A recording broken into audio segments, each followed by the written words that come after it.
Isn't this all from the cold out of the beer makes the talking to do? So here they say your mom is up for dead, when the girls and all never got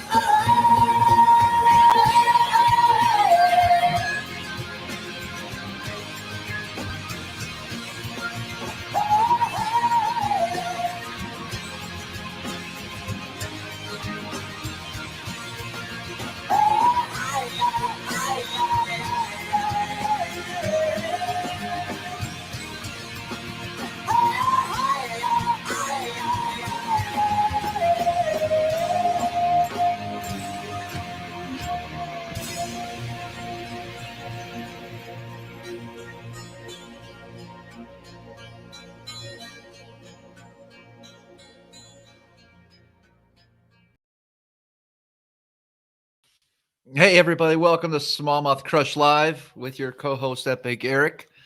Good afternoon, sir. Dude, that beard, it looks like it's chiseled out of freaking granite. It's coming in strong, man. Every week it's looking better and better. You think so? Dude, for sure, man. I really do like the look, man. I think it's like you got the good shape going, man. However you've been shaping it, stick with that right there, bud. What do you guys think of the new beard on Travis, man? I think it suits him, man. You got to get yourself like one of those Marlboro Man hats, man. You could like shoot a commercial or something now. What's a Marlboro Man hat? It's like them Western dudes, man, out there. You know, it could be a ranch hand somewhere out in Wyoming or something. Uh-huh. Heck yeah, man. Hey, Big JP says, Travis, you look amazing. God, you guys. Sean, that Joseph Gilly says that beard is fake. Nah, dude, it's all real, man. I've been watching it grow in, inch by inch. David Tolt, beard game is strong for sure, man. So what's new, bro? Is this our first show of the new year? It is. Yeah.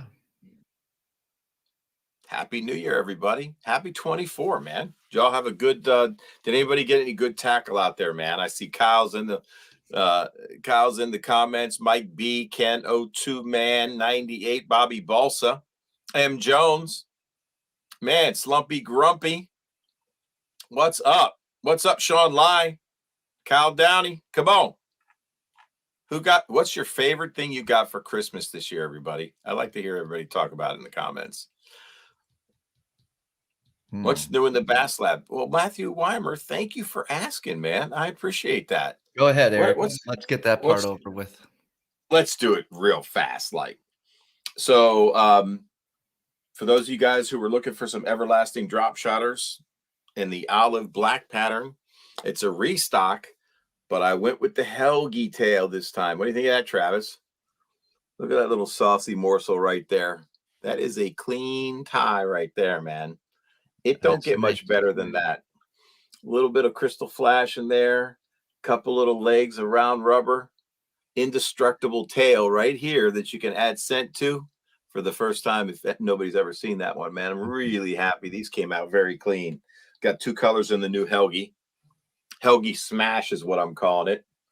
And I got the black, of course, because Helgramites are on the menu. Smallies and largie, man.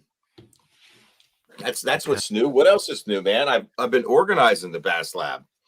Organizing the Bass Lab, if you can imagine that. I mean, let me just show you a box. You guys want to see a box? I'll show you a box. Look at that, man. Notes in case something happens to me. It's like who made it, what it is, what you might sell it for. That's pretty good, right? Hope somebody took a screenshot of that. What else, man? Go ahead. We should just give a shout out to some of the people here in the comments. Let's do it, man. I talked about a few of them for sure. Okay. I just want to welcome everybody. Lee, the Hook. Who did I see in here that we haven't seen in a while? Kate Vincent Kent in the house. Jack B. Oh, yeah. Big JP, Bobby, Joseph, Gino, Joseph, Sean. That's right. That's right. I see a lot of beer comments in here. You do, man. There's no question, man. There's no question. Hey, for those of you who are crankbait nuts, I posted this on my story. You have to watch it because it's incredible, man. Terry Battisti from Bass Fishing Archives did a full-on short film, I'm calling it. It's a documentary, and they released it at the not the East Tennessee show, but the Pigeon Forge show, man. And I got a chance to talk to Mikey Stepp. I won't give away, but if you look up Bass Fishing Archives, it's Mike E. Stepp, and I was lucky enough to talk to him years ago. He passed away this June, I believe, and that was his business card. He wrote me a nice little handwritten note, and I've got some pretty rare baits, apparently. This is one of 100 of his top water, but that's not what he was known for.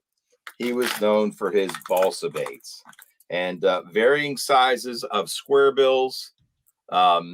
These are all in pristine shape. I believe it or not, I was going to fish them. Glad I didn't. I actually retrieved a few that I had in my tackle boxes, but Mike trained under Fred Young because Fred Young, the Big O, took off, and so Fred needed someone to help him with carving. And so Mike kind of like did some things that were never done with a square bill crankbait, because that is the original square bill crankbait, the Big O. As you guys know, he was first, as we know it, to put a ticker, a rattle, inside of a crankbait. What do you think of that? Pretty cool. And he did it in a very unique way. An old 22 caliber shell casing. He would saw one side off and use two, actually, and then crimp one and put them together with a steel ball bearing in it. And if you want to hear the ticker, it's a pretty loud deal. I got to figure out which ones have tickers because some were silent. But there you go. Can you hear that? We can hear it. There you go, man. All right, So, Eric. Well, I appreciate the story. Pretty cool. Pretty cool. Got one more thing that's available at the Bass Lab this year. New for 2024. I've been thinking about this a long time. And a lot of you guys have reached out to me, and you're always looking for baits. And I did a little bit of this on my new, when I first launched the Professor Packs. And I won't be able to do a lot of them, but it's going to come with an hour with me, kind of a live session, if you will. You'll get to see the inside of elements of the Bass Lab, and we'll build a custom box together. Yes. What do you think of that, Travis? Some of these comments are pretty funny. Smallmouth Jesus. Did it. I love it. Yes, get that box together. Do you like it? Yeah. Do you like it? Yeah. Do you think that would be good? Mm-hmm. So reach out to me on Instagram if you're interested and let me know. I think it would be fun. I've already got one guy lined up, and you know, I don't have a ton of time. This is the time to get me. I won't be able to do it during the tournament season. So, and the tournament season starts, man, gosh, probably March for me. So we'll be going full bore. So anyway, Tom is in for a box. There you go, man. Very good. Very good. It's not in person. Nobody gets to come to the Bass Lab. It's just on my phone. So yeah, maybe one day when I get it right, I'll be able to bring people in. A lot of organization needs to happen. Listen, before I forget, so we do have a great guest lined up for tonight, but I want everyone to know next week, Monday, I know you've all been waiting for, will be the Smallmouth Crush auction. How many lots do you have so far? About 75. That's amazing. Oh my gosh. What time are we going to start? What time are we going to start? I would like to start.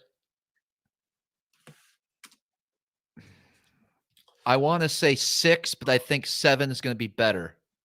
Okay, 7 o'clock. Let's say 7 o'clock p.m. Eastern. Until everything's gone. All right. So you have 75 lots. What do you think I should be offering? I'm not sure what you're going to have.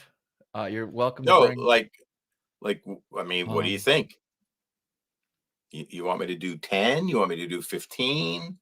You want me to do as many as you'd like? I'm trying to find my spreadsheet of the items. Yeah, tell us what you've got, and I'll just say, what would you guys like to see from me? Shoot. me in the auction. Auction. Here we go. I'm gonna rattle off a few items, guys, just to get you a little excited. Man, dude, I can't even keep up with the comments. They're flowing. 35 DD22s, most of them older than 15 years. That's a good lot right there, man. True Bass swim baits, spicy beavers, Cincos. Those will sell. Gambler. I have Shimano Curados. I may have a CI4. Okay. I have a bunch of rods. Oh, wow. Tubes, Z-Man. Yep. Bass Mafia boxes, other tackle boxes, storage, flatworms, Yep. flapping hogs, miscellaneous crankbaits, a lot of good stuff. So that's going to be a good one, man. I think so. Yeah. If you guys are interested again in anything in particular for me, let me know. Couple beanies and scarves, maybe. I went into. I got one more thing. I'm working with Jimmy big time. I'm putting together a box. Just 10. That's all I can do. All right. Wait a minute, time out real quick. It's just plastics. And we're launching a new color called Iguana. Check my post tomorrow. And it's a pre-order kind of deal. He's been working on the baits, but okay. I'll show pictures of it tomorrow, guys. So it's all stuff. It's just staple stuff that you're gonna see, man. Okay. Anyway, there you go, man. Let's listen. And then of course I want to make a bunch of announcements, but I'm not going to do it right now. So let's bring our next guest on. Our only guest of the night. I was going to say next guest. I'm just a little part-timer in the show, buddy. I'll be right back, guys. I'm not going anywhere. I just have to step out for manicure your beard. Okay. Austin, Happy New Year, bro. Listen, I'm just going to tell you guys something. This is no joke. I mean, literally, dude, strike me with lightning right now. I'm on the boat with Travis on Lake Chattooga. He had just got his boat rigged. And anyways, he's wearing flip-flops. It's kind of cold outside. Yeah. And I'm like, he's like staring like at his toes kind of awkwardly. And I'm like, you good, dude? And he's like, my toes are freshly pedicured. And I went, okay. And we went fishing. Well, now I see his beard and I'm like, dude, Travis, I'm telling you, he's got a beard guy. He's got a toe guy. They're both cute little Asian women. I guarantee it. He is a well manicured man. Hey, real quick before I forget to ask you guys, how is the new camera? I stepped up my game. I got a new computer and a new camera for you guys this year in 24, man. I stepped it up. How's it look, Austin? What do you see? Is it clear? Dude, when I look at you, my eyes are always just drawn to your beautiful, godly beauty. But when I look at the crispness, I mean, I honestly feel like, I mean, dude, that thing's so crispy. It feels like a dang. You know when you're at Cold Stone Creamery and they just made them waffle cones? It's crispy, dude. It's good, man. Good. Everybody's saying good. Great. I can see the iridescent pearls on that plug up over your top left shoulder. I mean, literally. That's what I'm talking about. If you can see that, we good. Okay, it's a step up. I'm happy. I got a new desk because I was using a desk that was a little rickety. It was a hand-me-down, and every time I kind of leaned on it, I felt like the whole thing might crash forward. That would have made some good YouTube. Did Mama Margaret gift that to you for Christmas? No. I went out one day. It was a spur of the moment thing. And I said, you know what? I got to. Matthew Weimer says he can zoom in. Beard hairs. Yeah. Yeah, man. Just big. It's a bigger desk, which is great.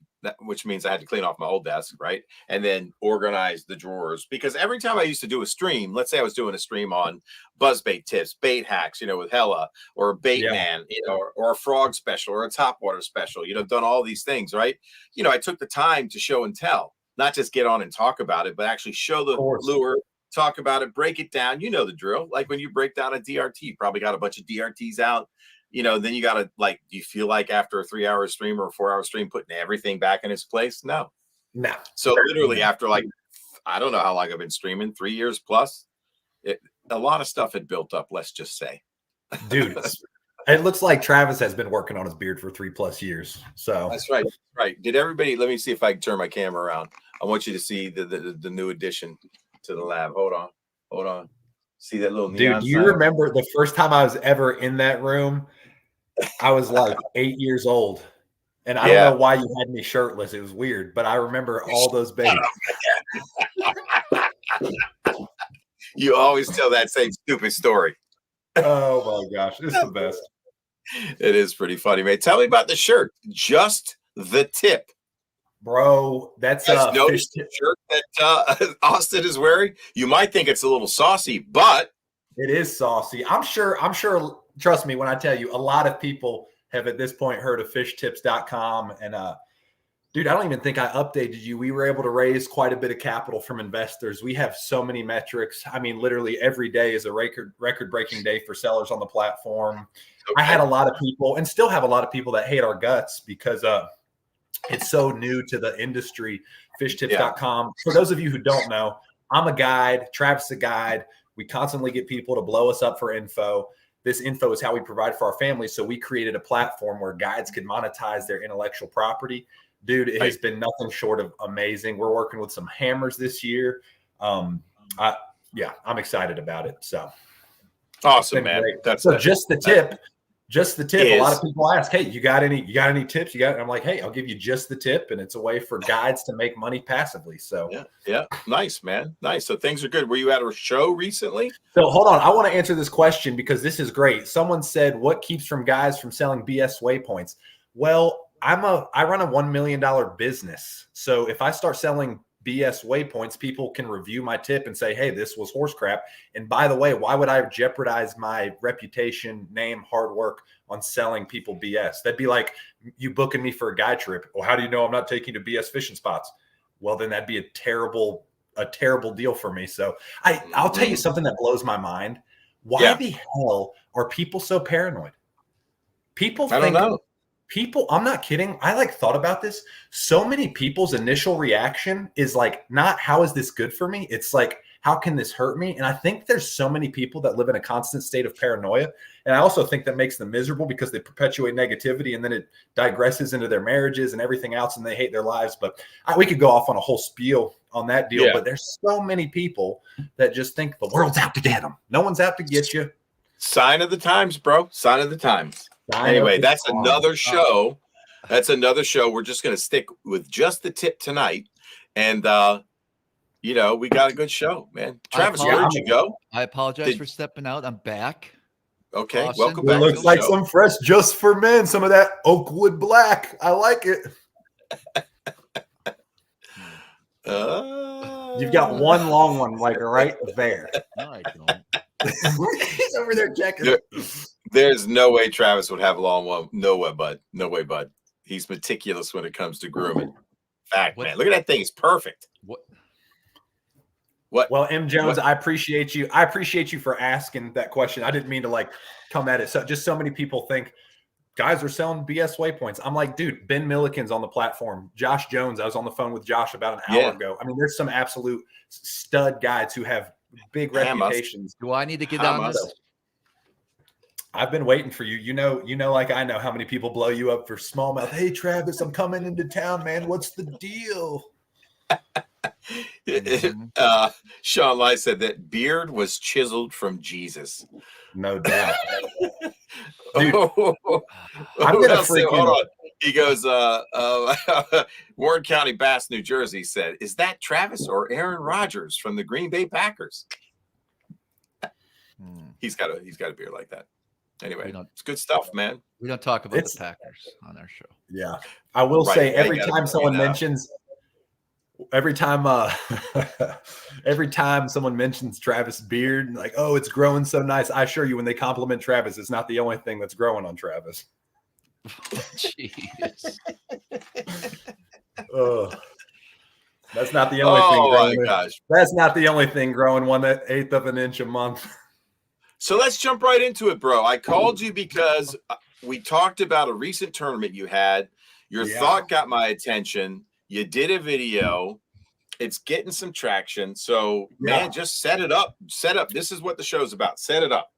Yeah. So, obviously in this industry, live scope has taken over everything by storm. And I want to first say I'm the most pro live scope person ever. I mean, Travis, I think Travis and I honestly were really early adopters of the technology, and I've utilized it great. I mean, it's been awesome. I've won so much money regionally, just in my area on it, guiding people. It's great. Well, it guide season, whatever's over. I like to go hunting. Well, I went hunting for a few months, and then there was a tournament on New Year's Day. And it had just rained a couple days prior to the tournament, like a warm rain coming out of the south, coming out of the Gulf. And I'm like, okay, there's going to be a warm section of lake. Well, I immediately, when we launched the boat, my first thought was, man, I've got scope. I'm on a herring lake. I'm just going to go do a ditch deal. Mm-hmm. And it's a prevailing pattern in the winter, right? I mean, when you think herring lake fishing, dude, you think like in wintertime, ditch, right? Right. Yeah. Peewee, go fish the ditches. And what ditches are kind of your channel swing banks going into a pocket or last deep water before it shallows out in a flat. And there'll be some kind of shad migration, but a lot of times you get these bass that are, they're kind of nomadic, but a lot of them are residential to areas as far as like they'll live in a creek and they'll hang out on that kind of last bit of deep water in the back of the creek. So let's say hypothetically, it's a flat that's like 15 to 25 foot of water. And then there's a deep hole or where that channel meets and it's 35, 40 foot of water. That's the ditch. And there's herring in there. And in the morning you get these active fish and then it's done. Well, here's the deal. I had won this tournament a couple years in a row doing the ditch deal, staring at the scope. Well, so my immediate thing was I went into thinking about history. I'm like, I'm going to go do the ditch deal. So I went in, I caught a decent little limit. Now, this lake isn't anything fancy. I mean, it's been taking 16, 17 pounds to win tournaments here. I caught like a 10.5 pound bag right off the bat. And I'm like, okay, this is a good building block. The sun came up and I just found myself like staring at the scope. And we're going to talk about some other points tonight that are a little bit awkward to really talk about and think about. And I can feel for a lot of people. But all of a sudden, it's like 2 o'clock, dude. And I'm like, what am I doing? I'm not culling up. I haven't caught really any more fish. I'm like, what's the deal? And I sat down and I'm like, I have become dependent on technology to the point where since I've been fishing, since I was a little boy, Eric, since you had me on your boat when I was 8 years old. From 8 to, I'm 30, but call it, pre-live scope, from 8 to 26, 27, dude, I have had nothing but experiential knowledge and learning patterns and conditions and when rain happens or low pressure or wind or whatever. I had all this knowledge and dude, I said, screw that. Let me stare at this screen. And all of a sudden I end up getting my balls kicked in. I mean, 50 boat tournament. I finished like dead middle of the field. Yeah. And I'm like, I look back, and dude, we Dream Catchers Fishing Supply, my tackle shop. It's the biggest tackle shop within a few hours. Everyone that fishes in the tournament shops in my store. We talk, the guys talk to me. They're like, man, they were eating a crankbait, dude, in that mud. And I'm like, I know that 100%. I know that. I'm like, I should have done that. But I was like, what in the world? Like, I rely on the scope. Now, here's something that's crazy. I was fishing with a kid who's never fished in a tournament before, Landon Moore, really good friend. We hunted in Indiana this year together. His dad, Daniel, super cool. We hit it off great. I mean, those guys are like family to me now. Yep. And anyways, I'm like, this is his first tournament he's ever been a part of. He's standing behind me over my shoulder, watching me chase around fish on live scope. And I'm like, what kind of experience am I giving him? And then 2, I'm not teaching him we should be doing this because of the rain. We're not, the sun's up, there's mud. I should be doing it. Like, I was just like staring at a scope and casting at fish, and I was catching a few fish, and I was just like, what in the world? And it got me thinking, dude, because once again, I'm a big time deer hunter. I mean, I've got deer hunting stuff behind me, not fishing stuff. Dude, I was like, here I am. I listened to this other podcast, it's called Hunter, HUNTR, and they're talking about how hunters have stopped relying on woodsmanship and like reading sign for whitetail and all these things. And they're just relying on cell cameras. And it's like, oh, I got a picture of a big deer. I need to go in there. Instead of like, let me look at the sign. Let me read the trails. Let me find fresh poop. Let me find the food. They've totally taken woodsmanship out of it. And it's a total reliance on technology. And I just am like retreating back. And once again, dude, I love live scope. I'm a fishing guide. Like when people see fish swimming live, I mean, Travis, you know how it is when people see live scope for the first time, they crap their pants like, oh my God, those are fish swimming. Like it's such a cool experience. But at the same time, I'm like, it's totally hindering us as anglers from actually using our brain. And I mean, it's so deep on so many levels when I think about it. Dude, when I think about life, okay, I think that I need to be emotionally, mentally, spiritually present for my wife, my children, employees of mine, business partners of mine. I need to be like, and I think what tends to happen is we kind of fill our lives with technology and it numbs us and numbs us and numbs us until like, dude, I find myself, my son's sitting on my lap trying to talk to me and I'm just scrolling Instagram or I'm scrolling Facebook or I'm scrolling and I'm like, what's going on? Like, why am I almost feel like my soul and my mind and everything are becoming detached from each other? And then once again, it's just kind of exemplified on the water. So it hit me. I'm like, what's going on here? Like, I love live scope.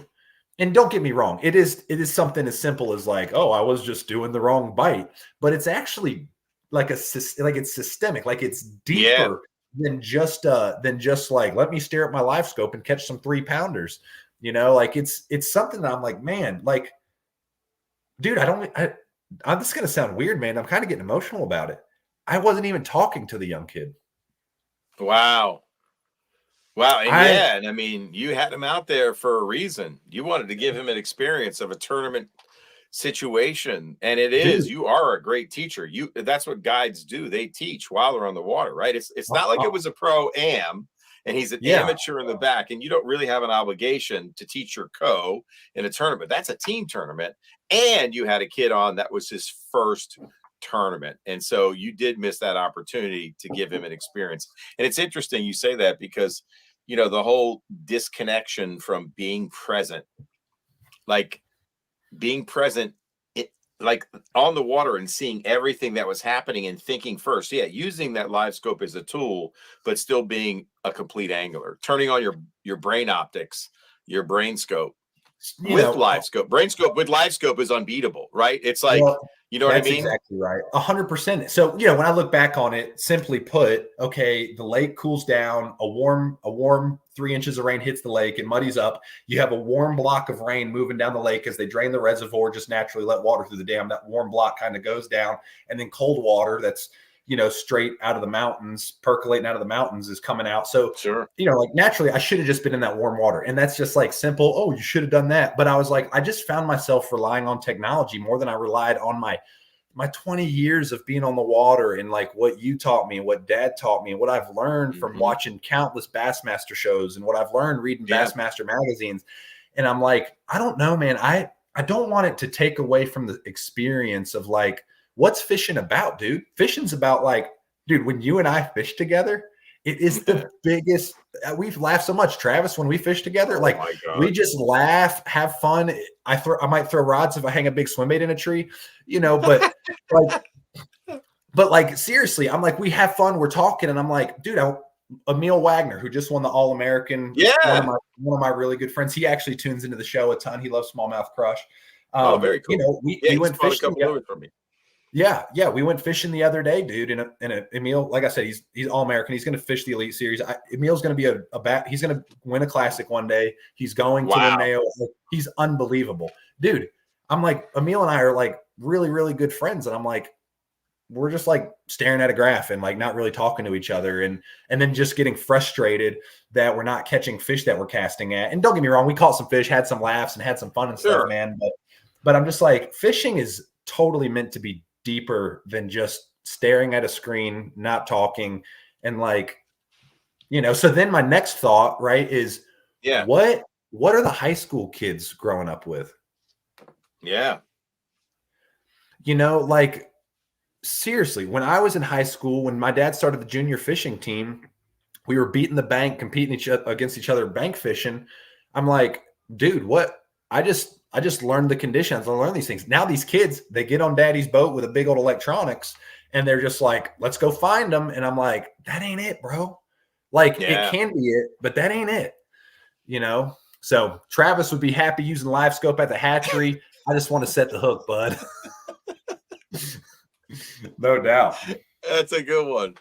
Travis, what do you think, man? You've listened to Austin. I'm listening. Talk to us, man. Yeah, you know, you guys are kindred spirits in a way. You both are guides. You both know the power of the technology. Beards. Great beards, kinda. Do I look homeless? What's your initial reaction, bro? Whew. So obviously, you guys know I'm a fan of technology when it comes to fishing. Of course. Yes. I don't see myself. Okay. You still have to put yourself in the position through your knowledge, your history, your years and years of experience to understand fish behavior and where those fish are going to be to target with your electronics. Right. Austin acknowledged that. So I don't see a problem with it at all. Yeah, I use it every day. I rely on it. I would not fish offshore if I did not have that technology anymore. Wow. I'm also a great shallow water sight fisherman, or just cruising the shallows and not necessarily have to see them on the electronics. So I like doing both different scenarios out there, but I'm just being completely honest.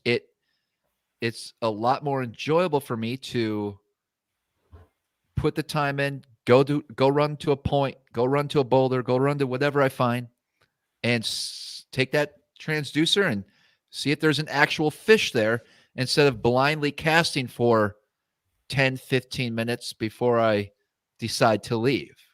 So it just makes me more efficient. I like to set the hook. I've said that many times. That's why I like to fish, right? So if I'm not setting the hook, I'm not that happy. I can sightsee the river all day long. I've been on the water hundreds of days a year. I've seen hundreds of sunrises.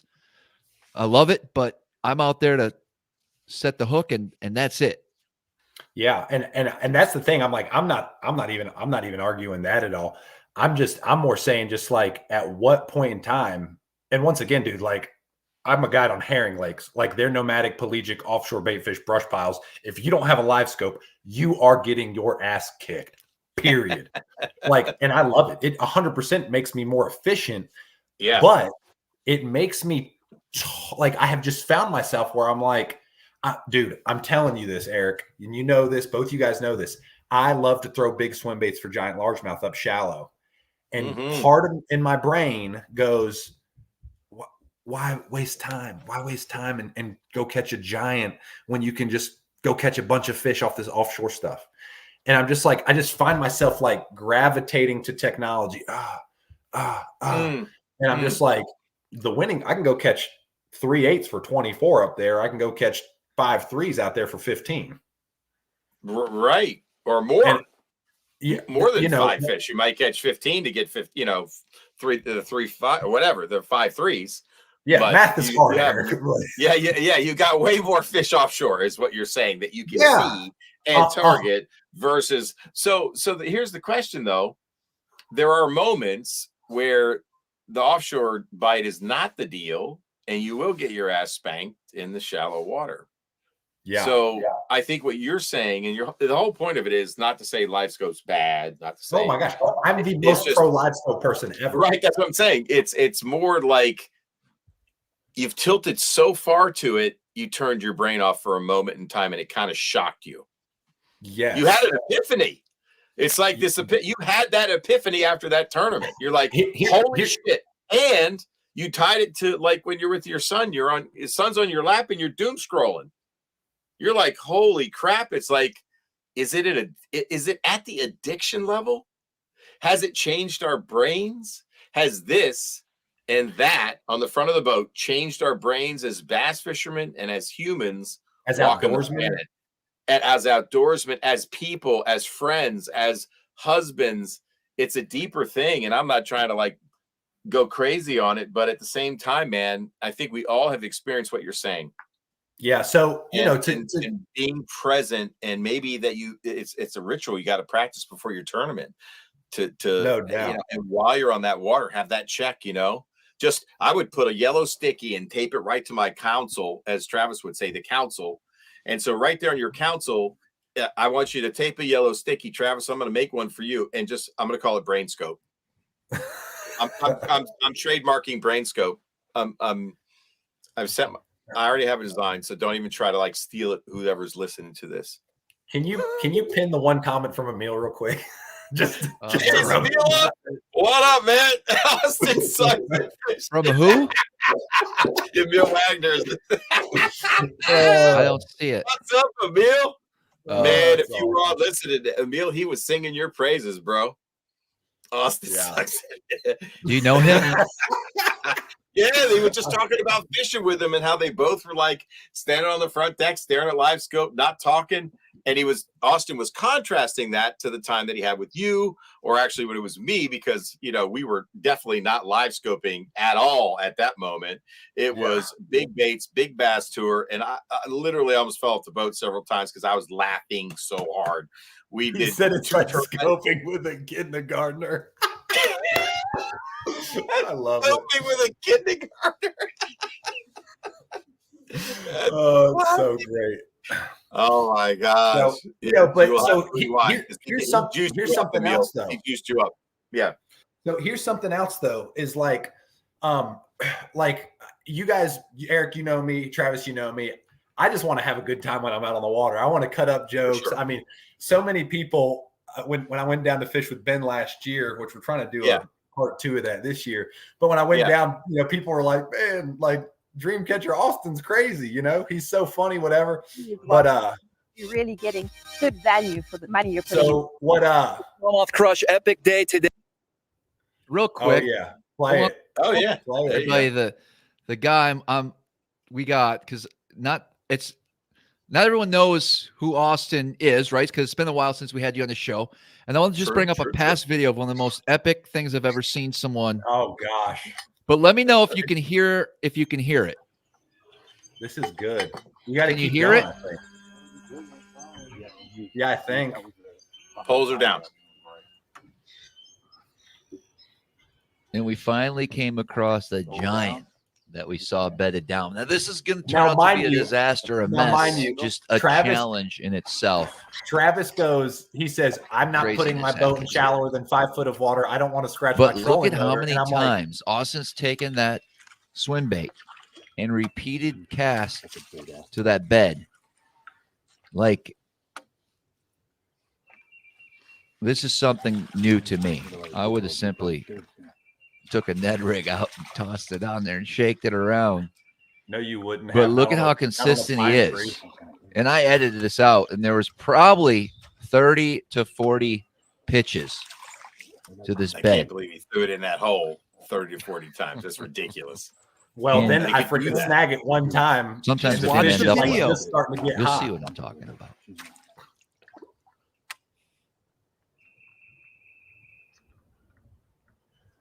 I think I snap off a bait first. Oh, you do a lot. This is one of the most epic meltdowns ever. Oh, I was pretty upset. Mostly at the time too. I think I was broke, and I'm like, $700 of swim baits is a ton of money. Oh my god! Oh my god! Did you see her flash? She went up on her side like she was going to eat it.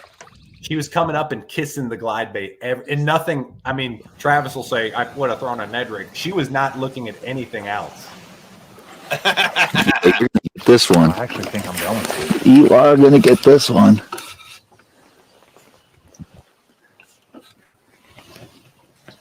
Dude, she's like, she don't really want to move all that much. I hate pine trees, by the way. Oh, I They know. are the freaking worst. Dude, she hates this thing, and he's trying to prevent her from eating it. It was a big waste of time, Pete.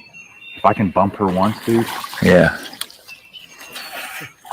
Oh, there's the cast. Don't worry about Pete, Austin. He's a Oh, troublemaker. he's my in the biggest comments. fan. He's my biggest fan. Pete Jabloni.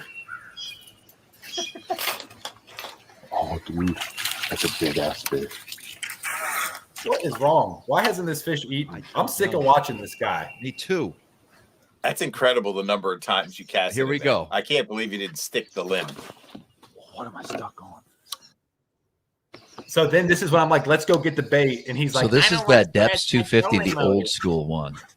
And we decide to actually break it off Dude, it's fucking in the way. instead of disturbing the Break it piece. off, we'll go get it. Yeah, that's actually the best decision, actually. oh, P-line, 20 pounds. How much was that bait? Now, the 60 time- times out of, At you know, the one I time don't out know, of it's 60, probably he a gets it caught. $300 And bait. unfortunately, I he think gets you this could- one caught right afterward. the Now you get this one. market Now bid. we're starting to get a little upset here. A Well, little frustrated. Now I'll go to a different one. Remember, we Go to a already different- busted off a $350 swim bait.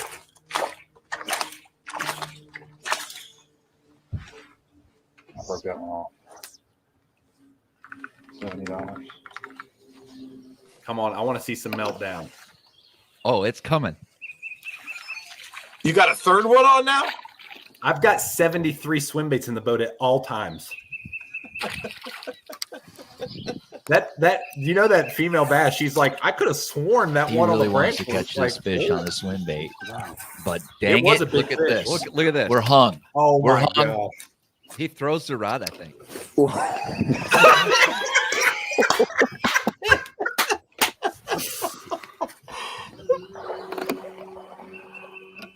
Look at that. How would I try to zoom get in on with a that drop face. shot? Let's go then. Okay, why are you getting all Let's aggressive? go. Let's go You then. got to understand, we have two depths, 250 old OGs.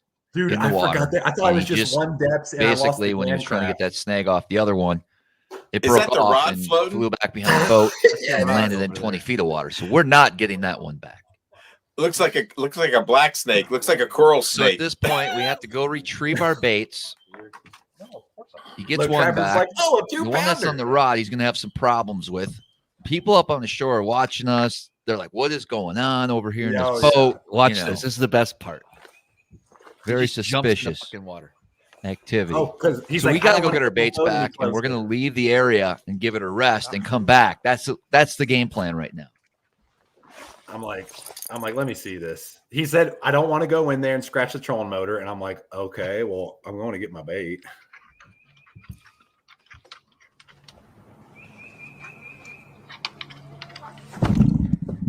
Oh, Travis tried to push me in.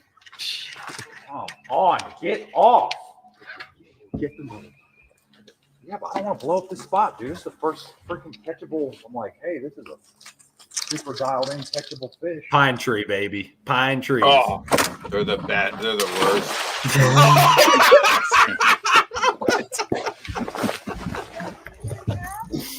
Oh no, we're just trying to get a bait back. I'm trying to drown myself. I said, I'm trying to drown myself. Oh. All right. Now we gotta go a little further and see what happened. I appreciate it. Are you okay? I'm good. Thank you. I'm better now.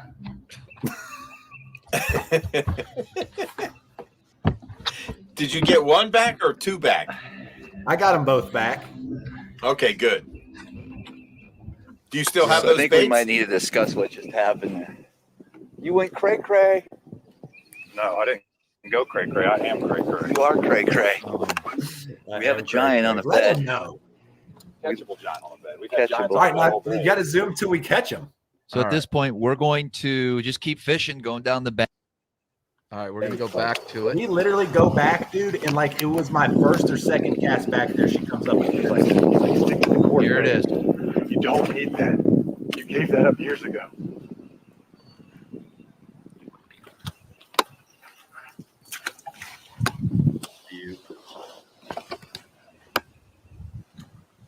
She Catch sips it 'em. right off the top. This cast. Oh gosh, dude. She freaking ate it. Watch out. Did she? Oh, Travis, I almost hooked you in the ear. I think you did. Oh, dude, you're bleeding everywhere. Dude, maybe it got stuck in your beard. Let's go. Get in Maybe there. that's when you realized you needed to grow a beard. It's on my. He took the scissors real quick. This is the part where he finally catches this sucker. Oh, it was a giant. There, got her. Got her. Unbelievable. Okay. Yes! How about that for some revenge, bro? Dang, 8-pounder. Golly. That's just the craziest thing ever. Like, I mean, it's crazy. The fact that you went back and actually caught it. In the mouth, too, bro. Dude. Kind of in the mouth. Actually, it did have That the fish chest. was trauma. Yes. First we pull in. I see the fish under the tree. This is about an hour ago. I cast in there. She follows it out.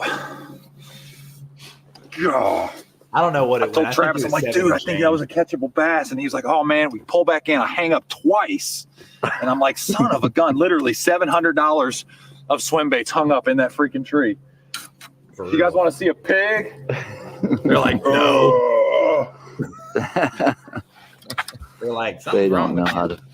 Yeah. Unbelievable. I would have hung up $7,000 worth of. I mean, I can't believe you got it under that limb that many times. And then jumped in, disturbed the area. She stayed. You let it settle. And then, you went back and caught it. We pull back over here. That buck the whole time was trying to get her to not eat it. But Oh, she I forgot that too. That's a toad. Yes, that is. Whew. How's your needs to dog be doing, edited. by the way? For that one. Yes. She's doing good. She's third fiddle now that I've got Nice. two That's kids. the power of glide baiting. You know, it's only been one bite the last 2 days, but when they're big, they're big. And She'd have eaten a man, look jig at that probably. big, healthy mountain bass. Or the buck would have eaten Oh, the jig. dude. Where were we? I love when they eat the big. We were on bait. Chattooga. Or what state? No, see you, girl. It's on the North Oh, Georgia, awesome. North Carolina Some line. nuts. Yeah. Awesome. Okay, back at the ramp. Brohim, awesome day. Dude, we did a lot of casting, hanging up. chucking big baits Yeah, today. that's right, Joseph. Worth There it. you go. There See, you go. Sean goes, was it found with live scope? I don't even know if live. I mean, I think that was like That was first only gen 3 live years scope. ago. Was it? There Yeah, you go. You had it on your boat, Travis, for sure. Yeah. Yeah, Right? Yeah. yeah, for sure. I think we Did both you guys did. scope much that trip, or you were out there just throwing big baits in shallow water? No, looking for when we small? pulled up, it was like 57-degree water, and there was a full moon. Okay. And I think we were just. It was like Oh. one of those deals. I think so many of those fish were already staged further along on the spawn, which made the whole bite. It was like we should have been bed fishing, like just bed fishing, probably not gliding, but it is what it is. Yeah. Yeah. So, There you go. but hey, I wanted to go to another point, like further on the live scope. Thanks for rehashing that traumatic memory. I'm gonna have Yes. nightmares of. By the way, my mom was a javelin thrower at Clemson. If you guys noticed my good technique when I'd rod chuck Yeah. that, just. But I've seen it twice. what I was gonna say is, have you guys been the co-angler in a live scope deal? That's all I am. Dude, What are you I talking feel about? I go fishing with him. I am. I feel bad. Like, so when I go fishing with Ben Milliken, I'm like, dude, listen, Ben and Emil are the same personality. They're like, they stare at the scope, their eyes are this big, and they're like, must catch a bass, must catch a bass. And I'm just like, dude, look at that stupid duck missing a foot. And like, I'm just having a good time. So like on Ben's boat, Ben's like trying to scope like crazy, and I'm just goofing off, dicking around. And the same like Emil gets on my boat. I'm like, bro, if you want to freaking have fun with the scope, have fun. I'm just gonna dick around. And but I'm just like, I just find myself, I'm just kind of like just watching you fish. You know? But I mean, for me and Travis, I mean, there's enough smallies where he's putting us, where you're not going to see all the smallmouth up off the bottom. There's a ton of them glued. And I don't know, Travis, what do you normally run your live scope at? 60, 80? 70 normally. So 70. I mean, on a long cast, I can cast out far. 90? Yeah. Right? It's only 30 Yeah. yards. I think you can throw 30 yards. I don't know about 100 feet, but I've got my scope set up on anywhere from 100 to 120 and can throw it to 120 pretty easy. right. So I catch plenty of fish behind Travis. He's doing his thing. I'm doing mine. Plus, I'm throwing crazy stuff behind him sometimes. So it works out. You know what I mean? Oh yeah. And I like the novelty of trying to he'll ask me to come up front. We're shooting a particular video. I mean, our most incredible day, Travis. I remember that 30-pound, our first 30-pound sack together. I don't think I looked at any fish. There were just that many, and so that was just an unusual day. Well, and we don't necessarily. Our fish do set up on the bottom certain times of the year during certain time, like doing certain things. But our fish are predominantly spotted bass that suspend on brush year round. So if you're not seeing them on the scope, it's very rare, unless once again, there's a kind of bite that's like a mud shallow deal where you're just up in 3 foot of water, you know, just around a bunch of chunk rock and boulder, which the scope doesn't excel that shallow anyways. Yeah, you can't shoot through a boulder if he's on the other side, right? Yeah, exactly. Right? Well, you'd be surprised.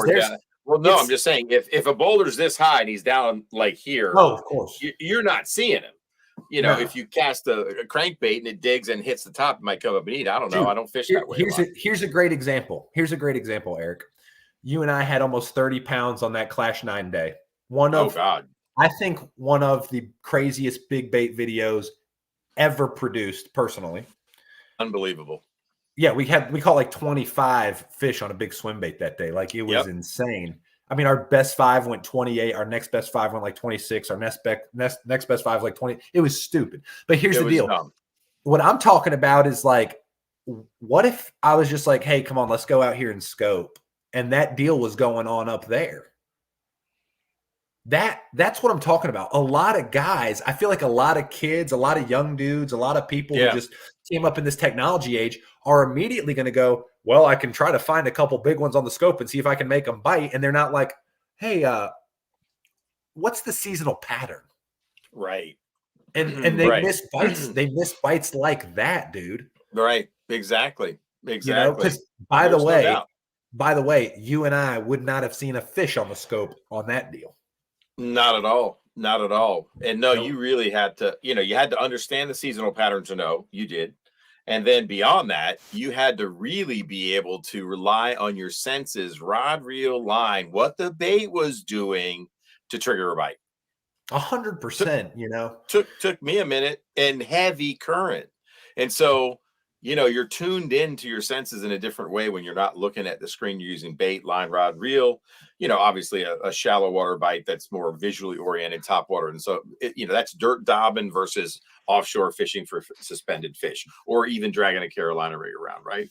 I like it all, man. I like it all. It's fun watching him do what he does. It's fun being on the back of the boat, catching a few fish here and there. When he's really dialed in, he'll clue me in. He'll bring me up front. I don't have to. I kind of ask him. We catch him. Can I ask a question? Yeah, sure. Travis, do you think you've ever been burned by the scope where you were like, they were doing something and you just totally missed the bite because you were just like, no, because I'm gonna tell you I look like Jesus. I want to tell you my experience with live scope has 80% of it has been fishing up here, Lake Ontario and the St. Lawrence River. So gotcha. I need you to understand this something. From Waddington to Clayton to Cape Vincent to the whole body of water, Lake Ontario, you can win a tournament on. And you can win shallow or deep, and it doesn't matter. Some guys, they're not all up shallow, they're not all deep. There's always going to be guys that have won going shallow, sight fishing with their eyes, seeing cruisers, catching them, and there's going to be the deep guys. So I don't feel like I can't say I have. I'm sorry. No. Yeah, and here's the deal, and I would say I understand that because so like when I think about our lakes, so our lakes are what's called oligotrophic, which means it's low nutrient. Yeah, oligotrophic, it means high. It's a highland reservoir with low nutrient density. So we don't get a lot of population of fish. So when I think about, so this is how it works. The further down you go in elevation on reservoirs, naturally there's going to be more nutrients in those bodies of water, which help plankton, which help shad, which help bass. Sure. So you get bigger populations of fish. On our lakes, because we're so high in elevation, some of our lakes are just under a mile high in the mountains. A lot of people don't know that. 4,000 foot. So what happens is we don't have a big population of fish. So when you have a really good scoping day, you see a few fish out there. When you have a bad day, you see a few fish scoping out there. Like I was telling Emil Wagner, when he's like, what's wrong with this lake? And I'm like, surprise me. What do you mean what's wrong with it? He goes, we're like on tons of brush and tons of point and tons of ditches. And he's like, there's not a lot of fish. And I'm like, we just don't have a lot of fish. Like that's just our lakes, just because we don't have high amounts of shad populations, which can't sustain the bass population. So for me, it's not like when I think about like Gunnersville, like, oh my gosh, there's a 35-pound bag in the grass. There's a 35-pound bag on ledges. For us, it's like there's so few fish in the lake. Usually it's like they're all either up there or they're all out there. There's never kind of like, and don't get me wrong, there's still fish out there. Like I still caught a little bag offshore. But what I'm saying is like the amount of catchable big fish are usually patterning, doing the same thing, and you either miss it or you don't. I don't know if that makes sense. No, it does. It does. It's using those windows. Emil just said it. You know what I mean? Mm-hmm. Even doing it half the day, then putting it down when the shallow window opens, etc. So, yeah. And that's where I'm like, I care about guys' experience. I care about guys having success, whatever. But I'm just like, it's important to remember as an angler, like, man, technology is great. And this was the whole point of the video, right? Technology is a tool, dude. Side scan is a tool. Live scope is a tool. Power poles are a tool. All these things are tools, and it's important to remember they're tools. They are not the end all be all. I mean, I literally, dude, my thought going into the tournament was, I can go scope up 5 3-pounders and have a top 5 finish. And that just wasn't the deal. I'm like, okay, like it's a tool.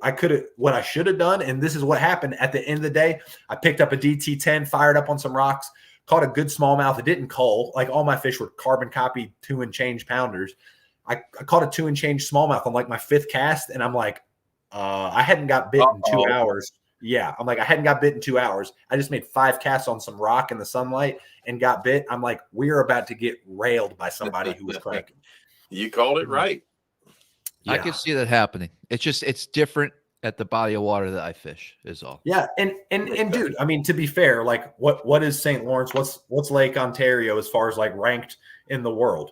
Number 1, number 5 at the bottom. Like those are special fisheries.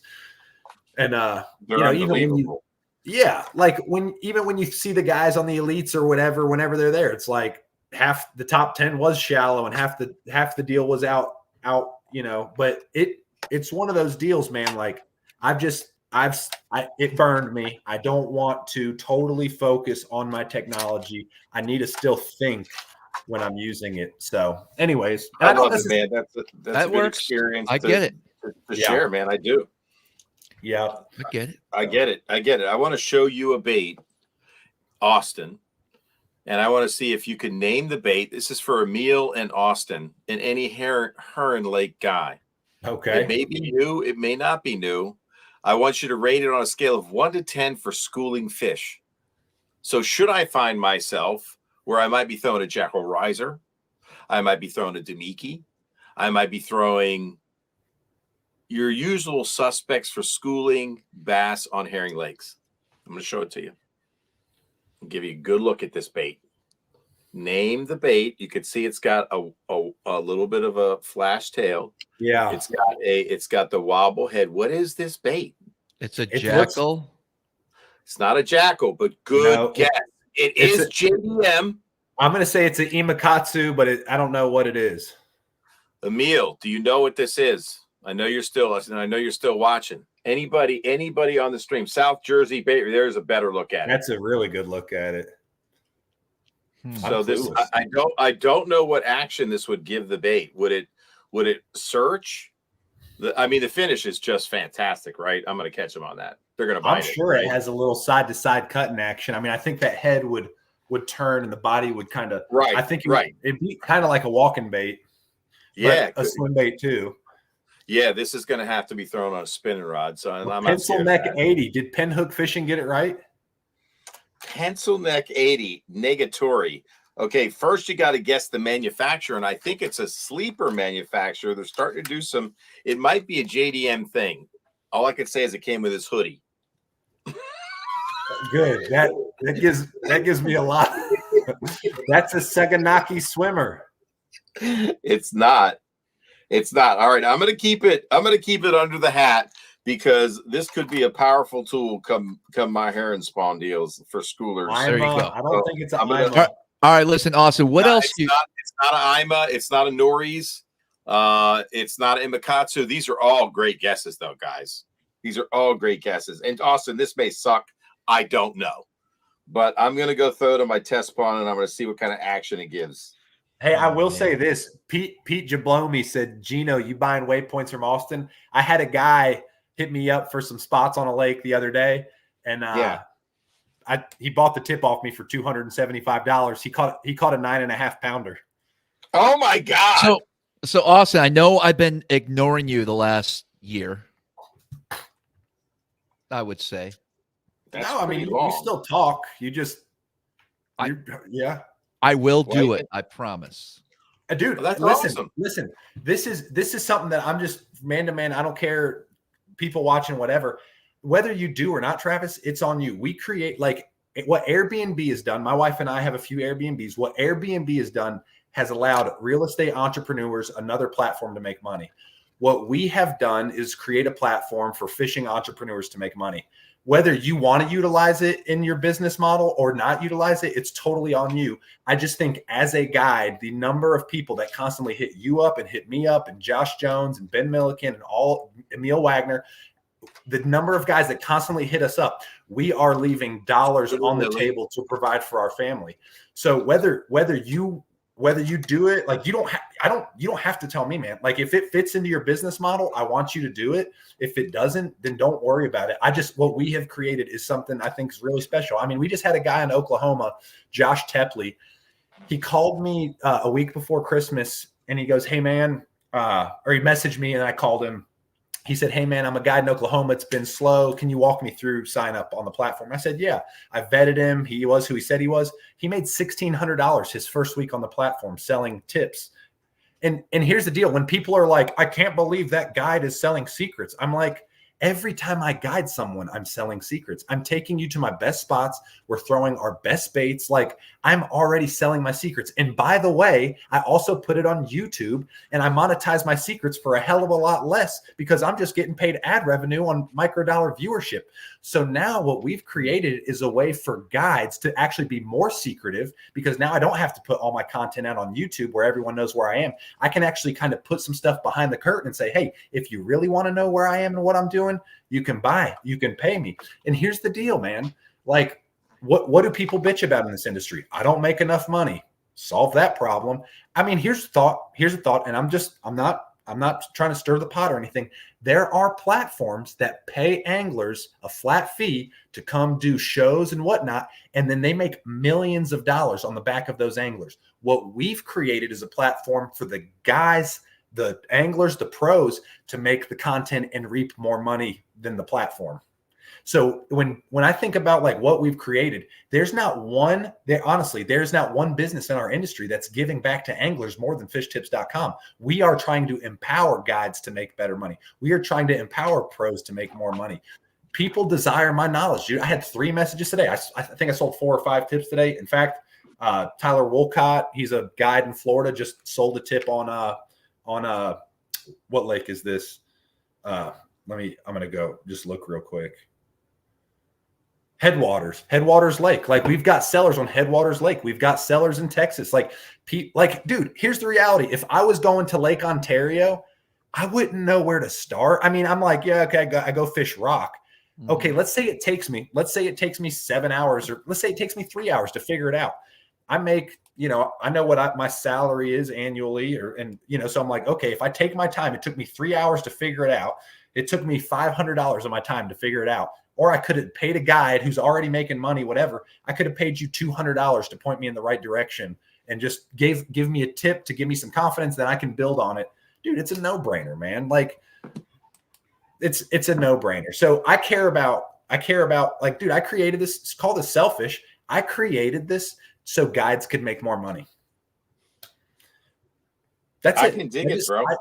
Dude, I just know how hard I am. Like, I know how often do you get checked for skin cancer, Travis? I get checked every 6 months. Like, I'm constantly on the water. There's no way for guides to make money outside of being on the trolling motor. Yeah, you might have sponsors and stuff. Don't get me wrong, but your information is what people want. So we've created a platform for guides to sell their hard-earned, learned information. So fair enough. Time is money. Pinhook Fishing said it. Time is money. It's exactly right. I'm trying to save guys time. I'm trying to help guys make money. You guys want my secrets. I want your money. Let's create a platform where this transaction could happen without the awkward, hey man, I'm coming up there. And I'm like, hey, right. And here's another thing. All these people that say this is a stupid platform, I will never listen to you because you don't pay my car. You don't pay my mortgage. You don't pay my kids' college tuition. I don't care what you say. When you start paying my tuition, start paying my mortgage, when you start paying that stuff, you can come give me some of your opinion. But until then, your opinion doesn't mean anything. I wouldn't even take your opinion and put it in my septic. My septic's cleaner than your brain. Wow. Hello. I'm so sick of listening to the negativity. I'm like, look, you're not me. You don't see how many people constantly blow me up. Dude, Josh Jones today, he said, dude, I have hundreds and hundreds of unread messages. I don't know how people got my number. I don't even reply to them. He's like, this is unbelievable what you've created. I'm like, Josh, we've really thought through this. And I don't care. Right, bud. I'm in. I'm doing it. You sold me. Let's go. Sold. Just a tip. He's taken just the tip from Austin. I love it. Is there do you see, as far as the background that on your platform, is there a need in this area? So the answer is we have yes. one of our partners is Justin Kimmel, who was formerly with with Bass University. Justin was one of the original employees with Bass U. And so he has a very intimate knowledge of just the industry and whatnot. Mm-hmm. And, Justin was like, man, these are the key areas. So how Uber started, this is kind of a back way to answer this. How Uber started was they started in like Seattle. They worked on getting cab drivers, and then they would go to LA and then Chicago and then New York. Same kind of deal. We're kind of like really focusing on the Southeast. With that being said, dude, Jordan Sipek, Stan Sipek, Jordan Sipek. I'm sure you know Jordan. Jordan's made a couple grand on our platform. We've got a few other guys around Candlewood Lake, some guides on Candlewood that are making good money. Yeah. So, I mean, the answer is, tell me this, how many people hit you up annually for info? Honestly, what do you think that number is? Twice, maybe once a week now. Okay. And then a couple times a week in the summer months for sure. Okay. So now that's where I'm like, okay, let's say, you value, I tell guys, I had this talk with Josh Jones because Josh Jones is charging $2,000 for a guide trip. He's like, dude, how do I value my info? And I said, dude, you are an entrepreneur. You value your info. I'll tell you what I do. And I just took my cost basis and all this stuff. Like, what's my true net that I'm making at the end of a trip? And that's probably what my information is worth, because that's like outside of my expenses and everything. So it's like $200, right? So think about if you had call it 150. So if you did $150 and you sold 2 tips a week for 52 weeks a year, that's 300 times 52. It's 15-some thousand dollars. Does 15,000 sound appetizing to you? Sure. I think we've had some young kids. They're like, they're like, oh, my sponsor's paying me like this. I love this kid to death. I'll tell him. Bryce Kistler is a killer on our platform. He's in the Pickwick area, Gunnersville. But Bryce was like, man, I'm scared of using the platform. My sponsor's paying me more. And he said he doesn't want me using it. I said, what's your sponsor paying? I think I know about what the sponsor's paying. And I said, Bryce, I'm like, you've made like $300 your first week on the platform. I said, if you make $300 or call it $100 a week, if you make $100 a week for 40 weeks, I'm like, dude, you're as a college kid, you're making some seriously good money. And that's like, I mean, KJ Queen, you guys know who KJ Queen is, Fishes the Elite Series. Sure. Today's day one on the platform. He sold 3 tips at $100 and some a piece. He made like 200, after obviously the platform takes off a fee, the tip goes, he ended up making $200 and some today, hanging out with his kids from his fishing information. So it's a way to monetize it. yeah, and we vet everybody. That was one thing a lot of people were, a little bit concerned with at the beginning. They were like, who are these people? And dude, there were certain people, even to this day, they're like, I don't know who that is on your platform. I'm like, okay, there's thousands and thousands of really good guides across the country that have no idea who I am. There's thousands of people that have no idea who Travis is. There's thousands of people who don't know who Emil is. I'm like, just because you don't know who someone is doesn't mean they're not qualified to be a great seller on the platform. So, yeah. But anyways. Agreed, man. You're right. Yeah. So, yeah, man, I'm excited about it. Just the tip, baby. Just the tip. So what's new in the industry that you saw? You had a show recently, you said, for fish tips? iCast. Is that where you're handing out the bags in the what you call it? Yeah, okay, Yeah. Gotcha. Yeah. What did you see last year that excited you? Have you incorporated any new baits? Look, you run a tackle shop, man. What gets you going right now? Nothing, something, anything? Dude, okay. When's the Dream Catchers TK coming out and brown trout? Okay, that's coming out really soon because Tamoya just put up a picture up like a couple weeks ago of our baits being painted.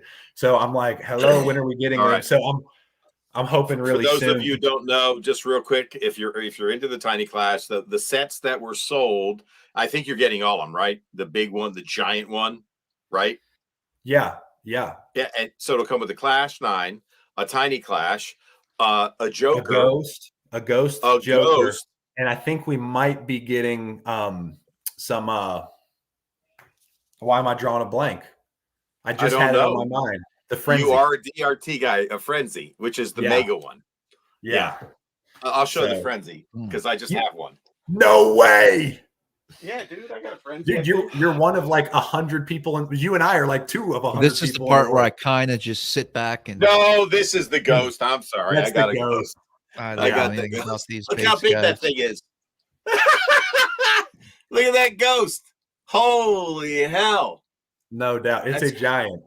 That is a giant, man. If that ain't a freaking musky bait or a pickerel bait, like a big giant northern in that gill color, forget about it, dude. I mean, somebody could smash them on that. It's for sale, by the way, if anybody wants it. My arm cannot throw that bait.